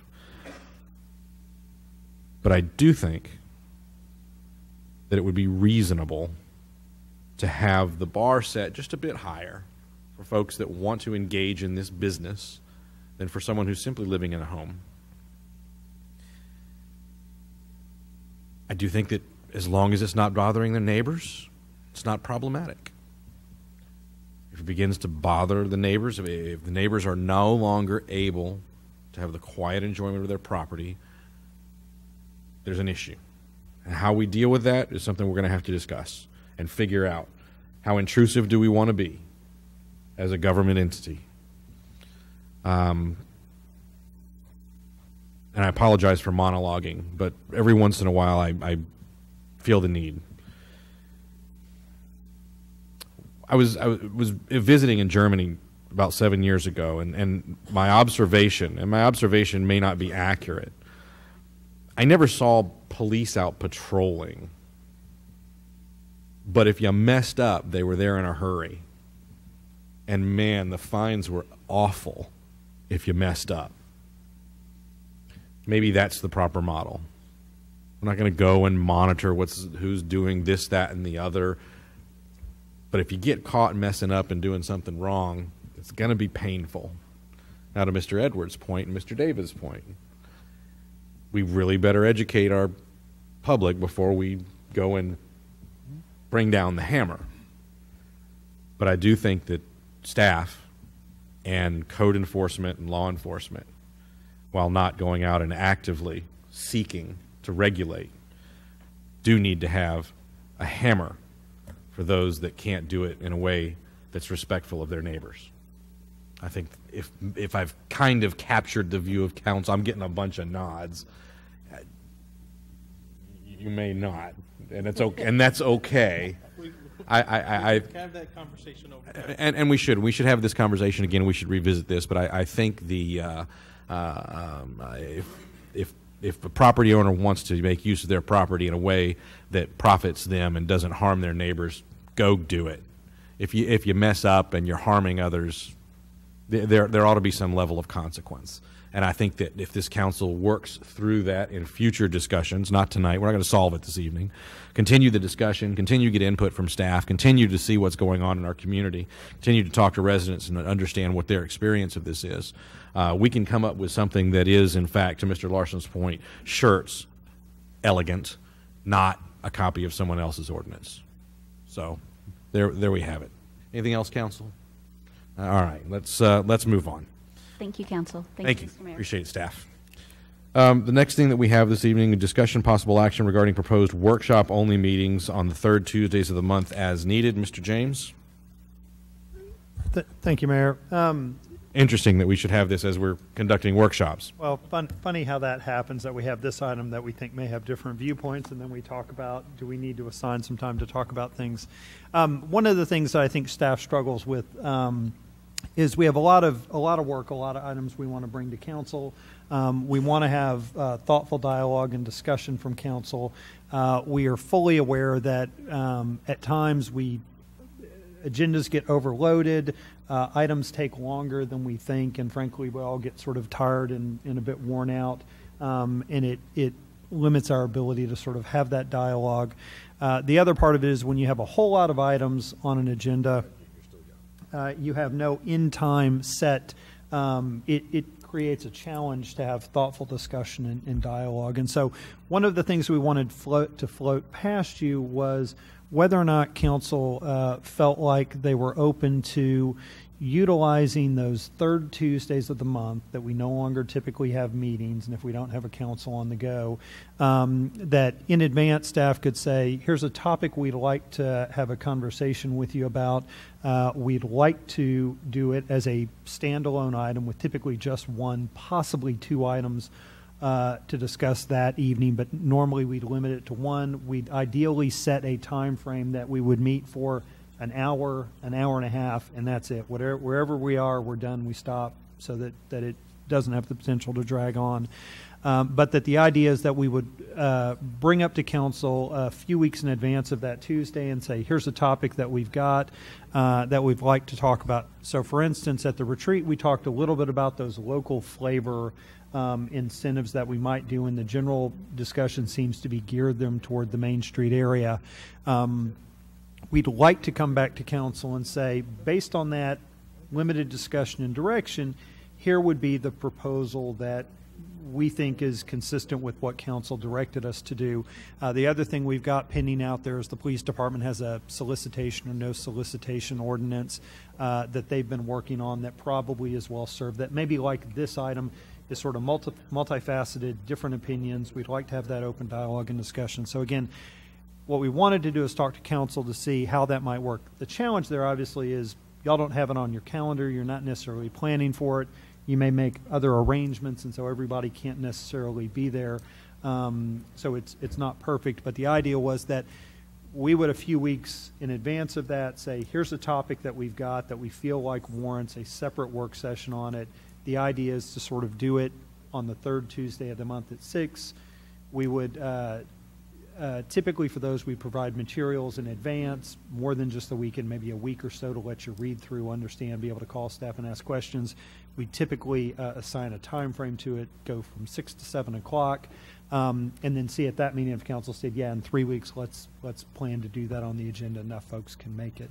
But again, wanted to really get your feedback to do something different than what we typically have been doing, which is putting an item like this on the agenda that maybe we reach consensus on, maybe we don't, that may be conducive to it, may not be. I don't want to put words in your mouth, but if I were to summarize, it sounds like we're back to a decision-making process. Does council want to have shorter meetings and more of them, or fewer meetings and longer meetings? And we need to decide. I think that if we used to, many years ago, would have a meeting night and a workshop night, and then we had 2 meeting nights and 2 workshop nights, and some variant of those. And as the city grew, we found a need to conduct business roughly at every meeting, and it's just a decision of the council in simplest terms: more meetings that are shorter, fewer meetings that are longer, and we just got to decide what we want to do. And staff has plenty to put in front of us. We don't have meetings for less than 2 hours very often anymore, and 4 hours is not unusual. So we just have to make that decision. All right, Mr. Edwards. So we used to meet once a week. So we were meeting at least 4 times, and on the fifth Tuesday we were off. So why not, instead of having a workshop, how about 4 meetings? I think that's a fair question. I mean, I'm putting it out to council. Everyone, please chime in when you feel necessary to do so. Mr. Davis, what do you think? I'm fine, 4 meetings. Mr. Gutierrez, what do you think? I got mixed feelings on this. I mean, the workshops are great. There's, if we have 4 meetings, then the residents feel compelled to come in because we're going to make decisions. If we have a workshop, we could advertise the time. They might only be interested in 1 workshop. No decision is going to be made. And I kind of like that decision where if there's a point of interest that someone wants to come in and hear the discussion, then it's going to start at 8 o'clock. And if we finish with the first one early, and we don't start until 8 o'clock, until that time is set in stone there, so that resident can make it for that particular meeting. That's my only input. I'm okay with 4 meetings, but I just think that it more or less forces our residents to be here for all those 4 meetings if they're interested in it. And in a workshop, there's no decisions being made, and it can just forego that particular one. Yeah. Mr. Larson, thoughts? I mean, I think it'd be great to have an opportunity. Well, I think speaking as a council member, I think it'd be great to have an opportunity for the workshops and the discussions. And I do agree with Ralph's point that having a designated workshop day could have some benefits for residents who are interested in specific topics as well.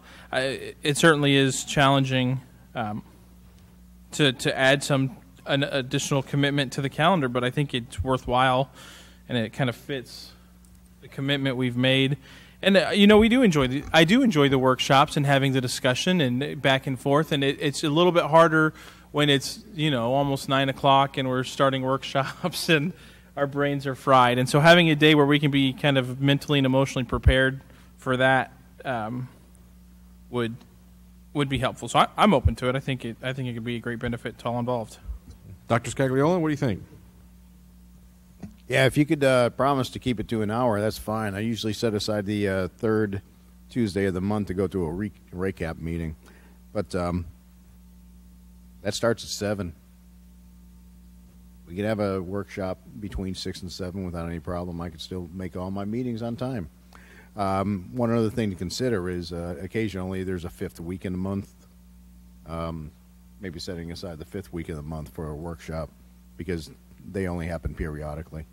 Might be a good opportunity to take advantage of those. But like I said, keep it to an hour. I'm on board. Dr. Kaiser, what do you think? I'm more for the 3 meetings and then a workshop meeting as needed, kind of like what Mr. James had said initially. Mr. Crawford?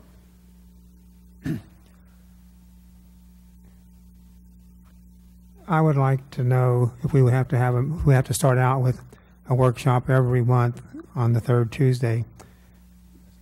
Should we set one up every other month where people can plan to do things? Because the summer, that causes a problem for folks that have kids and want to take vacations and things like that.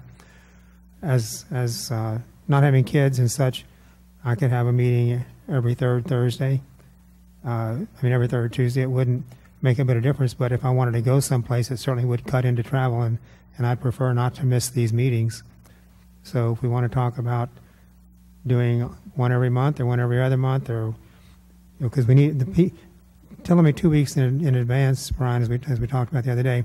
I told you I was willing to do this, but if I want to plan something, 2 weeks to get airline tickets isn't 2 weeks notice isn't. You've already got your ticket, and I've already been through that once, and it just takes money to change tickets. So might want to talk about, do we want to do it every month or every other month, or how can we get, and I know that's tough because you don't know what's going on sometimes a month in advance. So I'm open to do whatever the other 7 of you would like to come up with. So there's another way to deal with this too, if we don't want to have a 4th meeting. And I say that another way. There's many ways if we want to have shorter meetings. One, our rules already ask for staff to keep presentations to a certain time amount, and we don't enforce that. I don't enforce that from the chair. I just kind of let us all talk as much as we want to, and staff to present as they feel they need. But we could very easily say, listen, it's 5 minutes. That's your presentation time, and 8 minutes per item up here on the dais. Every member gets a full minute of time, and what that requires is that when you show up, you know what you're going to say during your 1 minute. Everybody gets equal time. Everybody gets equal opportunity. I guarantee you, we can do that. A schedule like we have this evening. We can have it done in an hour and 26 minutes on average. But that's it's a matter of what you want to do. And I'll tell you, I'm more inclined to limit presentation time and limit debate time and get through our meetings and be prepared when we get here than to have another meeting every month. Hear, hear. So, Mr. Edwards, your thoughts? And then I'm going to go back down around as I did before. You stole all my thoughts except one. Mr. Crawford, I can certainly tell you, man, and I know this to be a fact. Anyone on this dais, Michael and I have always said, and everyone, and Mr. Scagliola, we've always said in previous meetings and previous terms on council, we've always said, take care of your family. God, family. Look, guys, any of you could walk away tomorrow, and guess what? The show goes on. Trust me on this. We will find someone to put in the seat. It will just go on without you, myself included. The show goes on without you. None of us are above. We should not think that we're irreplaceable. We can all be replaced, okay? So with that being said, Mr. Crawford, always take care of family. Always, always, always put your family in a position to be first. I'm telling you, all of you guys that. You know, if you have kids, take care of your family. That's the most important thing. That's the legacy that you're truly going to leave behind. So with that, Mr. Mayor, I do think that we ought to limit debate. That's what I think, and limit the workshop presentation. Mr. Crawford, what do you think?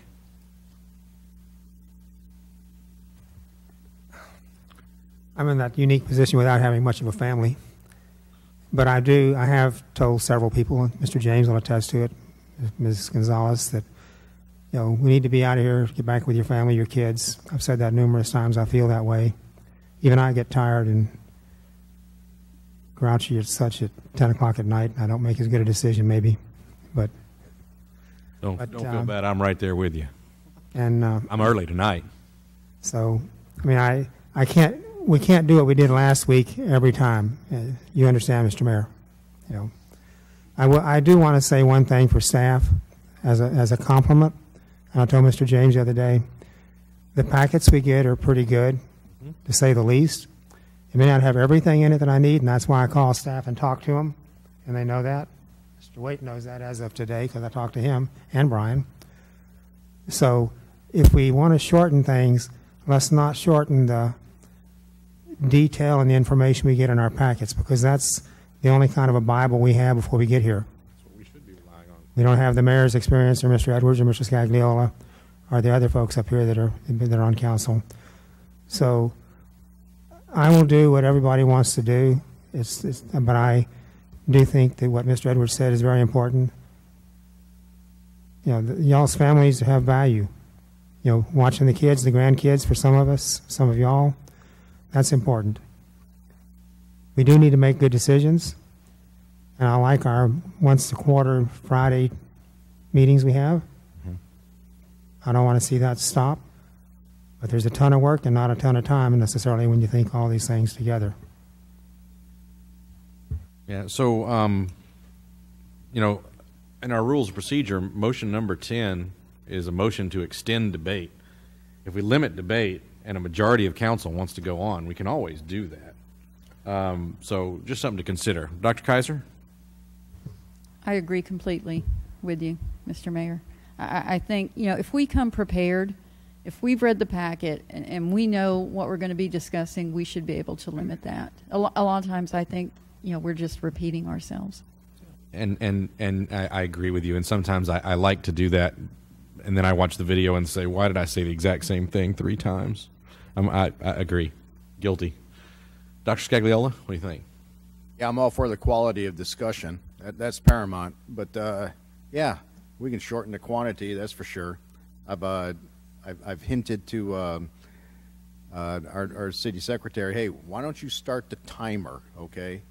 And give me 5 minutes to talk, because quite frankly, if I can't say what I have to say in less than 5 minutes, well, I'm just babbling anyway. So I know she has control of that button. She's never done it to us, but yeah, it might be something worth considering. It might even be newsworthy for a city council, a governmental body, to limit their own duration of conversation. I think that might be very interesting. Mr. Larson, what are your thoughts, sir? Well, I'm so frustrated because I feel like I'm always an oddball, but I guess I'll take it. I think there's 2 parts of the city council's job, and we have the formal official business where we're passing ordinances, and then we have the discussion where we're setting policy. And I think they're both very important, but the reality is the ordinance part shouldn't take any time at all. We've got a packet. It's a 250-page packet. It gives us all the information. It gives us a staff recommendation. It's given to us in advance time that we can call the city manager or the acting city manager. We can get directed to appropriate place. We can ask all the questions that we have, that we don't even necessarily need a presentation from staff, and their presentation should be geared to letting the audience know in a 5-minute snippet what it is that we're voting on.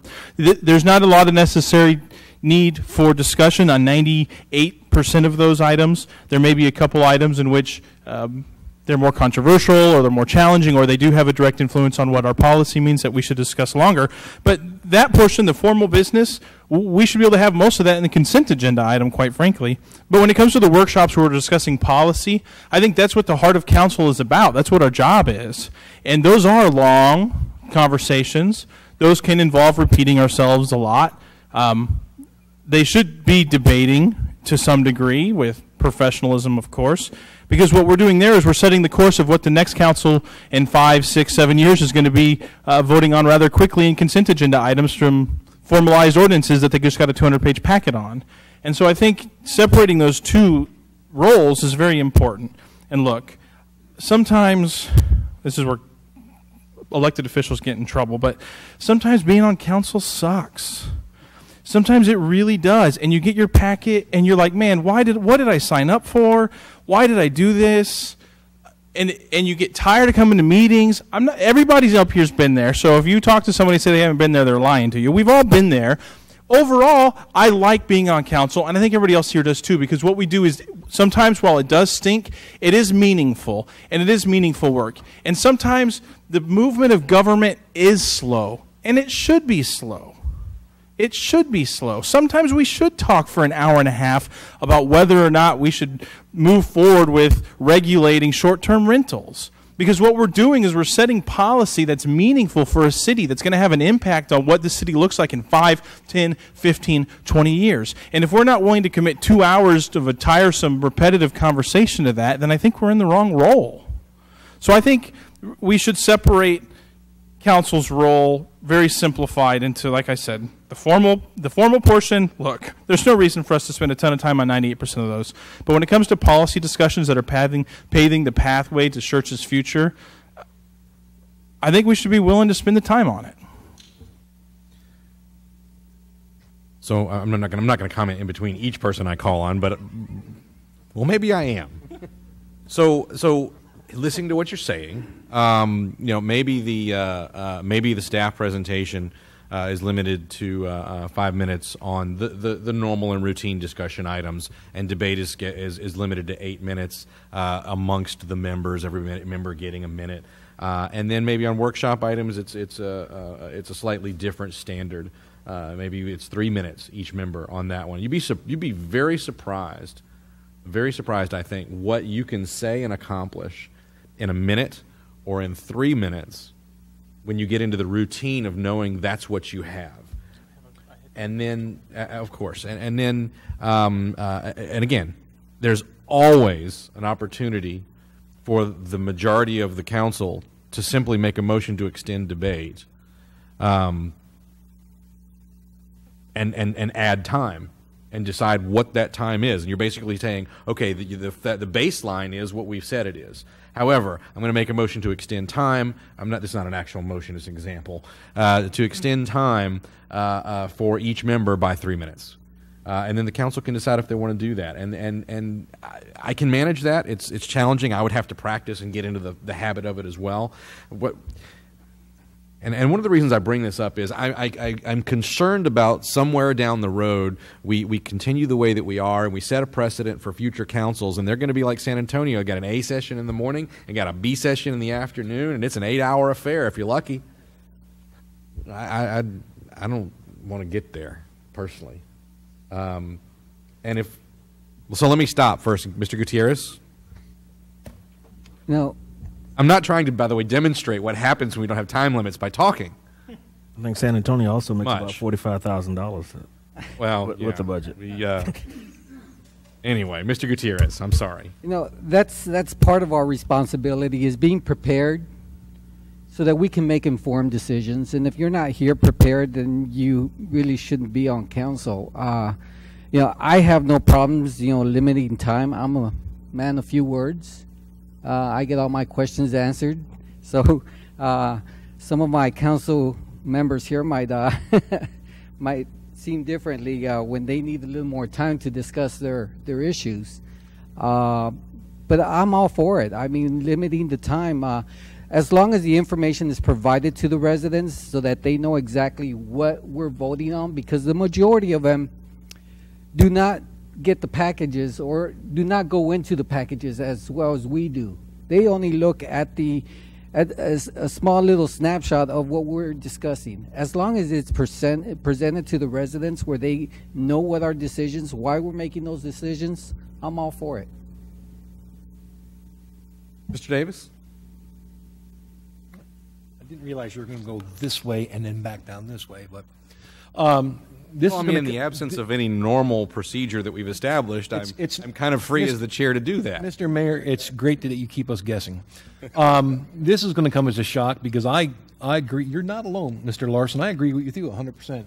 One of the things that, when I said I'm okay with 4 meetings, I didn't mean 4 regular formal meetings. I was going based on the workshop item that said, hey, we'll now devote the 3rd meeting as needed.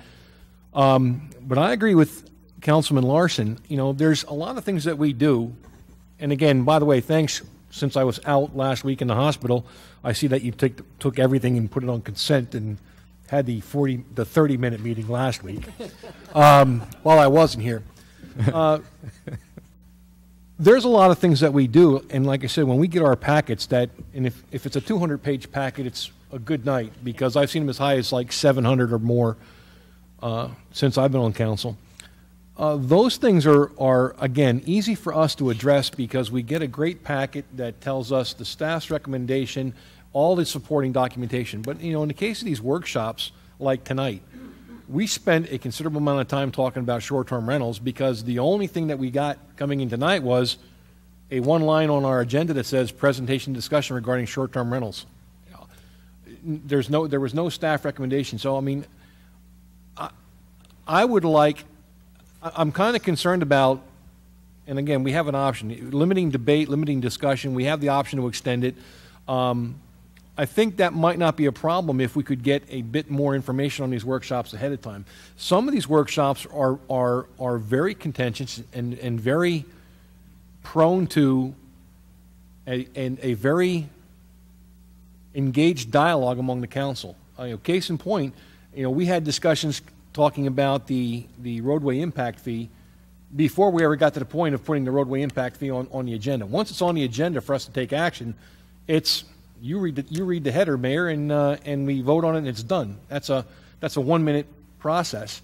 But it was all that time devoted to that ahead of time, and I'm not necessarily convinced that it would be a bad idea to, when we have something like those, maybe looking at doing a dedicated workshop to spend the time to actually discuss it, because that is a long-term policy action that affects this council and councils coming after us down the road.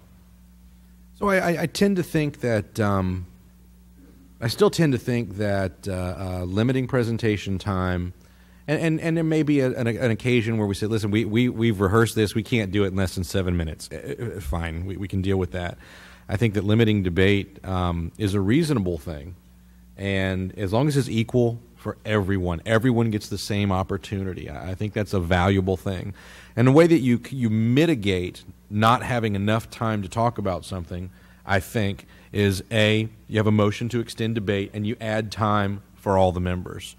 Or simply, you take no action that week and we put it back on the agenda for the following week with the same constraints, and we do that again and again, and we get the opportunity to talk about it and think as we need. And I think that's a reasonable way to go about it, too. If it really is something of great import, we probably shouldn't decide it in one night. It's something that we should explore and discuss and leave and think about it and come back and talk again. The other thing is that when there is a contentious debate, I've observed not everyone on the council always wants to engage there, and it may be just a few members. And I think it would be reasonable, although it would be a burden on the chair to figure out how to do it, to allow members to cede their time to another member so they can have a little bit more time to say what they need to do. And that can be managed as well. So I know, Mr. James, we started this whole conversation just about whether or not we would take the third Tuesdays and maybe have an opportunity for a couple of workshops. But I think the fundamental question remains, how much time do we want to go in a council? Because I'll tell you this, when we get to hour number 4 and hour number 6 and hour number 7, the quality of our work has diminished. And I think that there is some value in limiting debate, not for the sake of limiting debate, but making sure that the amount of time that we spend doing what we do here, because this is not our full-time job. This is not something that we do during the daytime when we've had a good night's sleep before it. It's the end of the day. That it also addresses the quality of the work that we do. I can tell you many times I think there have been critical issues that have been on City Council agendas that we have discussed, and we've started discussion on them at 11 o'clock at night, and they did not get their due because many of the members were exhausted by that time. And I don't think that's productive either. So if I know, Mr. James, I'm almost there. If maybe this is not an all or nothing, a zero-sum discussion. Maybe what we do is say to Mr. James, if there is an item, to Mr. Davis and Mr. Larson's points, if there's an item that we need to spend some significant time on, let's agree perhaps to have a workshop-only third Tuesday gathering. To Mr. Gutierrez's point, without taking action, so that the residents can stay home if they want to and watch the video later and know that we didn't take any actions in their absence. I think I think that would make some good sense. I also think it would make sense to implement some constraints on ourselves, knowing that we can release ourselves from those constraints with a motion to extend time or to take something up yet again and on a subsequent week, and make ourselves get into a discipline of more efficient use of our time. I know that it would save us, save staff time. I don't think that staff loves being here at midnight when we have a 6-hour meeting. And then they have to be at work in the morning at 8 o'clock the next morning and ready to go, and that's just the way it is because council took a long time to take care of their business. I even think that, to Mr. Larson's point, I think it was you that said this at one point, you've seen in other cities where at 10 o'clock, if there's not a motion made to extend the meeting ends and everything that didn't get covered goes to the next agenda. I mean, we should be in a dialogue about how we want to conduct our business and how we want to conduct our meetings. And I just don't know, Mr. Santee, if we've gotten way off here from whether or not we're adding a meeting or not adding a meeting. We are beginning perhaps to get into a discussion of how we manage meetings and about procedure as opposed to adding another meeting and workshops and how we conduct our business. But as long as we can keep getting done before Pflugerville, I'm fine. You can do what? As long as we can keep getting done before Pflugerville. Get finished before Pflugerville, because that's where your colleague is. That's right. He has to work longer than you. I think it's all related, Mayor, to what the initial topic was. Okay, thank you. Good deal. Mr. James. Okay, so let me offer this up if I will, and I'll. If I put you in a point of frustration. No, you're fine. It's I think it's good dialogue. So let me offer or maybe let you know kind of how staff operates, and then offer up a couple of comments. Different councils have different style, and as people change on councils, they have different style in terms of how much they want to sort of be involved in things or in the weeds on things, and it sort of varies over time. So one thing that staff does not do presently is we do not put everything on the consent agenda that could be on the consent agenda unless we feel like we need to talk about it. We sort of err on the side of caution, and we tend to put things on, take them off consent because council may want to talk about it. So what we can do to try to speed up that part of the meeting is a couple of things. One is, unless staff feels like it's important for us to have a conversation with you about that item, if it's allowed on consent, we'll put it on consent unless we really do perceive there's a disconnect or a division among council. The other thing that we'll do, because again, I agree the packets are useful because they're very thorough, but at the same time they can be overwhelming. And so one thing we've discussed is try to create a 1, maybe maximum 2-page sheet that is really a summary of the key aspects of an agenda item with the recommendation. It's a contract to paint the water tank here. This is what how much the contract costs. We have money for it. And if you feel the need to look beyond that, you can look to the staff report. But it could mean that you get home on Saturday, you spend 10 minutes going through that, say everything's normal business, I'm fine with it. So that may help it as well. I would also encourage you that if you have questions about the items, and most of you do, is call myself, call Dudley Waite, and I'm fine saying here, if you have a question about an agenda item in your packet, call the department head associated with it. You don't need to wait for a return call to me. Every department head can walk you through their item and is capable of doing that, and they're listed on there. If you have a question, so that we're not spending time with that if it's not clear. And so we will do that to try to speed up that part of the meeting going forward. And then let us, again, try to look at maybe how much we give you in advance of the work session item. As an example, and I'll try to be brief, staff spent a lot of time researching the short-term rental item. We had no clue what council's reaction was going to be. It could be, thanks, doesn't seem like that big a problem. Yeah, too hard to collect sales tax. Go away. If we start to get a feel it's an issue, we'll have you come back. Or council may say, yep, big problem, lots of issues. We want to adopt a regulation that puts Austin to shame. Not likely, but you could. And that would eat up a bunch of time. And so part of it for staff on those work sessions is trying to put in an amount of work to educate and inform, get an initial reaction, and then we effectively use our time. So on this, what we come away with on that item, which is real helpful, is come up with a plan to just educate folks, hey, if you're doing short-term rentals, you really need to contact the city or the state about sales tax, not craft a regulation to limit. And so that's kind of our point with these work session items, is to not misstep and spend a bunch of time on something, but maybe we'll look at how we do that. It may warrant more information coming with the packet on Friday on some of those items so you can read it, and that may help facilitate even the work session, discuss them. So if that's it, we can pause it for now. If we feel like there's something in particular we'd like to call that special meeting, we can do that. But maybe over the next couple weeks or month, we try to modify how we're doing business.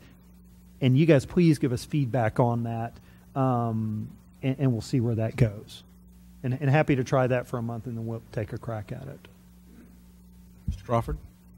As a point of humor, Mr. Mayor, I gave Mr. James a oven timer about 5 years ago and said, when I call you, set it for however many minutes you want to talk. When I hear it, I'll shut up. I told him today, Brian, we should bring our oven timers tonight, and I wish we had. Well,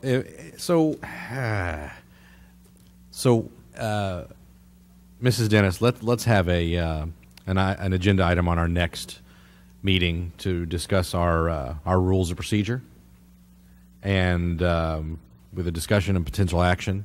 And I'll try to do some work on some possibilities of how we might manage our agendas, how we might manage our time, and how we might proceed in a manner that balances giving the due time to items of great import and the due time to items that are routine, and equal time amongst the members.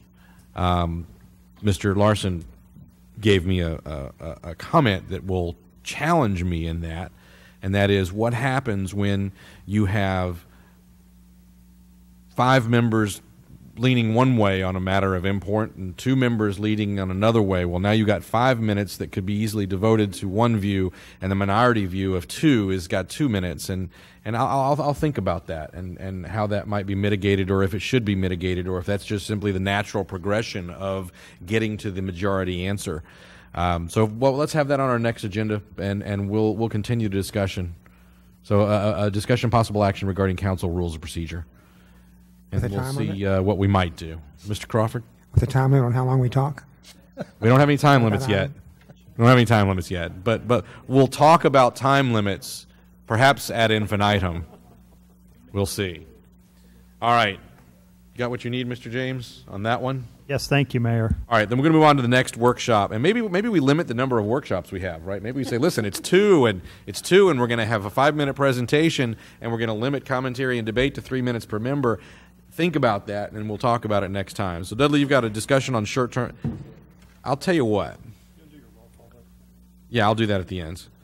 Let me ask the council at this point, given that we're now at 9 o'clock. Do we want to take up a discussion on short-term space needs at our next meeting? Is this something that's critical for this evening, Mr. James? It's not, and we can certainly send you the PowerPoint tomorrow, and you can review it, and then we can go from there. And the same thing, discussion regarding large repairs and CIP projects? We can do that as well. So let me ask council, would you like to press on, or would you like to take those up in our next meeting? Next meeting. Next meeting. Wow, that's almost unanimous in the commentary. So with the hearing no objection from council, let's take workshop item number 3 and workshop item number 4 and put them on our next council meeting. And then finally, we will need to do the roll call vote confirmation in just a moment. Do we want to take up our closed session 551074 to discuss the city manager this evening, or at our next meeting? What do we want to do on that one? Take it up? Postpone? Take it up? Take it up. All right, so we'll take that one up. So before we take that up, let's have a roll call vote confirmation on the items that we have disposed of so far. Consent agenda items 1 through 6. Motion was made by Councilmember Davis, seconded by Councilmember Gutierrez. Mayor Pro Tem Scagliola. Councilmembers Davis, Gutierrez, Larson, Kaiser, Crawford voted yes. No one voted no. Motion passed. Item number 7, ordinance number 18T15 on first reading. Motion was made by Councilmember Edwards, seconded by Councilmember Crawford. Mayor Pro Tem Scagliola. Councilmembers Davis, Gutierrez, Larson, Edwards, Kaiser, Crawford voted yes. No one voted no. Item number 8, ordinance number 18F16 on first reading. Motion was made by Councilmember Crawford, seconded by Councilmember Edwards. Mayor Pro Tem Scagliola, Councilmembers Davis, Gutierrez, Larson, Edwards, Kaiser, Crawford voted yes. No one voted no. Motion passed. Item number 9, resolution number 18R51. Motion was made by Councilmember Edwards, seconded by Councilmember Kaiser. Mayor Pro Tem Scagliola, Councilmembers Davis, Gutierrez, Larson, Edwards, Kaiser, Crawford voted yes. No one voted no. Motion passed. Item number 10, resolution number 18R52. Motion was made by Councilmember Edwards, seconded by Councilmember Kaiser. Mayor Pro Tem Scagliola, Councilmembers Davis, Gutierrez, Larson, Edwards, Kaiser, Crawford voted yes. No one voted no. Motion passed. Okay, thank you, ma'am. That's all of the items that we have to dispose of, with the exception of item number 11, which is the City Council will meet in closed session under Section 551.074 of the Texas Government Code, personnel matters, to deliberate the appointment, employment, evaluation, reassignment, duties, discipline, or dismissal of the city manager. At this time, we will recess our open session, and we will go into closed session and return as soon as we're able. So 10:27, we're back in open session. The next item on the agenda is item number 11A, take any action based on discussions held in closed session under agenda item 11. There's no action this evening. Therefore, there's no roll call vote confirmation with regard to the closed sessions. And next item we have requests and announcements. First, we have announcements by the acting city manager, Mr. James. So while we did initially schedule a Main Street meeting, I think maybe the thought was, let me send out a summary of the feedback we got to the Main Street committee members this week. You can review it, and then we'll pull together, and that should give us some direction to go forward. So probably not a reason to meet. I think I got a thumbs up from the chairman. I think we're good. Next item is a request by the mayor and council members that items be placed on a future city council agenda. Anything that we're missing that we don't already have? Okay. Next item, announcements by the mayor and council members. We'll start with Mayor Pro Tem Scagliola. I'm just looking forward to the Sweethearts Court coronation on Thursday. It ought to be a wonderful, wonderful event. That's all I have. Very good. Thank you, sir. Mr. Davis? We spend a lot of the residents' tax dollars on a lot of things. I do want to give a personal shout out. I have a special place in my heart for the police, the fire, and EMS based on my background over the years. But I would like to give a special shout out and thanks to the EMS staff. It's one thing to get all the briefings and see the demos when they're parked out front. It's a whole different thing when you make that phone call and you're waiting for them to show up. Nothing but pure professionalism, and I'd like to especially thank the EMS staff, Mike Rice and Denise Connor, for their professionalism. They made a big difference in the way I felt on one particular day. So thanks again for the EMS department. I'm glad you're here. You're here. Well said. Mr. Gutierrez? No comment. Mr. Larson? Nothing, Mayor. Sure? Sure. Okay. Mr. Edwards? I have one thing. Guys, we really enjoyed what we did with the Kellum Medical Practice that's opening up here in Schertz. Great grand opening, groundbreaking. It's going to be a magnificent facility. And when we're out there, guys, please remember that those are great opportunities not only to just shake hands with members of the community, but there were other members that were there in lab coats and robes that were saying, hey, and so what is this going to be like? And they were saying, hey, I support these guys. So immediately I ran into a cardiologist and we had a conversation. And what did I do? I said, you might want to come over and be a part of this great growth that we have in Schertz, and connected them with EDC, and I hope that turns out well. Guys, you are always selling the city of Schertz when you're out at these events. So just remember that when you give that handshake and you look them in the eye, tell them how much you really appreciate them being there, and don't make it just meaningless chit chat. Make it an opportunity to sell Schertz. Good job. Was that the ABC talk? Always be closing. That's right. Dr. Kaiser? Okay. Mr. Crawford. Scott, you can have my time to speak now. Don't tempt me. You better be careful. The mayor just held me back. So. All right. I don't have anything to add this evening. I will work, council, on some ideas for our discussion that we have for reviewing our rules of procedure next time. We'll see what we can come up with. And if there's nothing else from staff or from council, then we stand adjourned.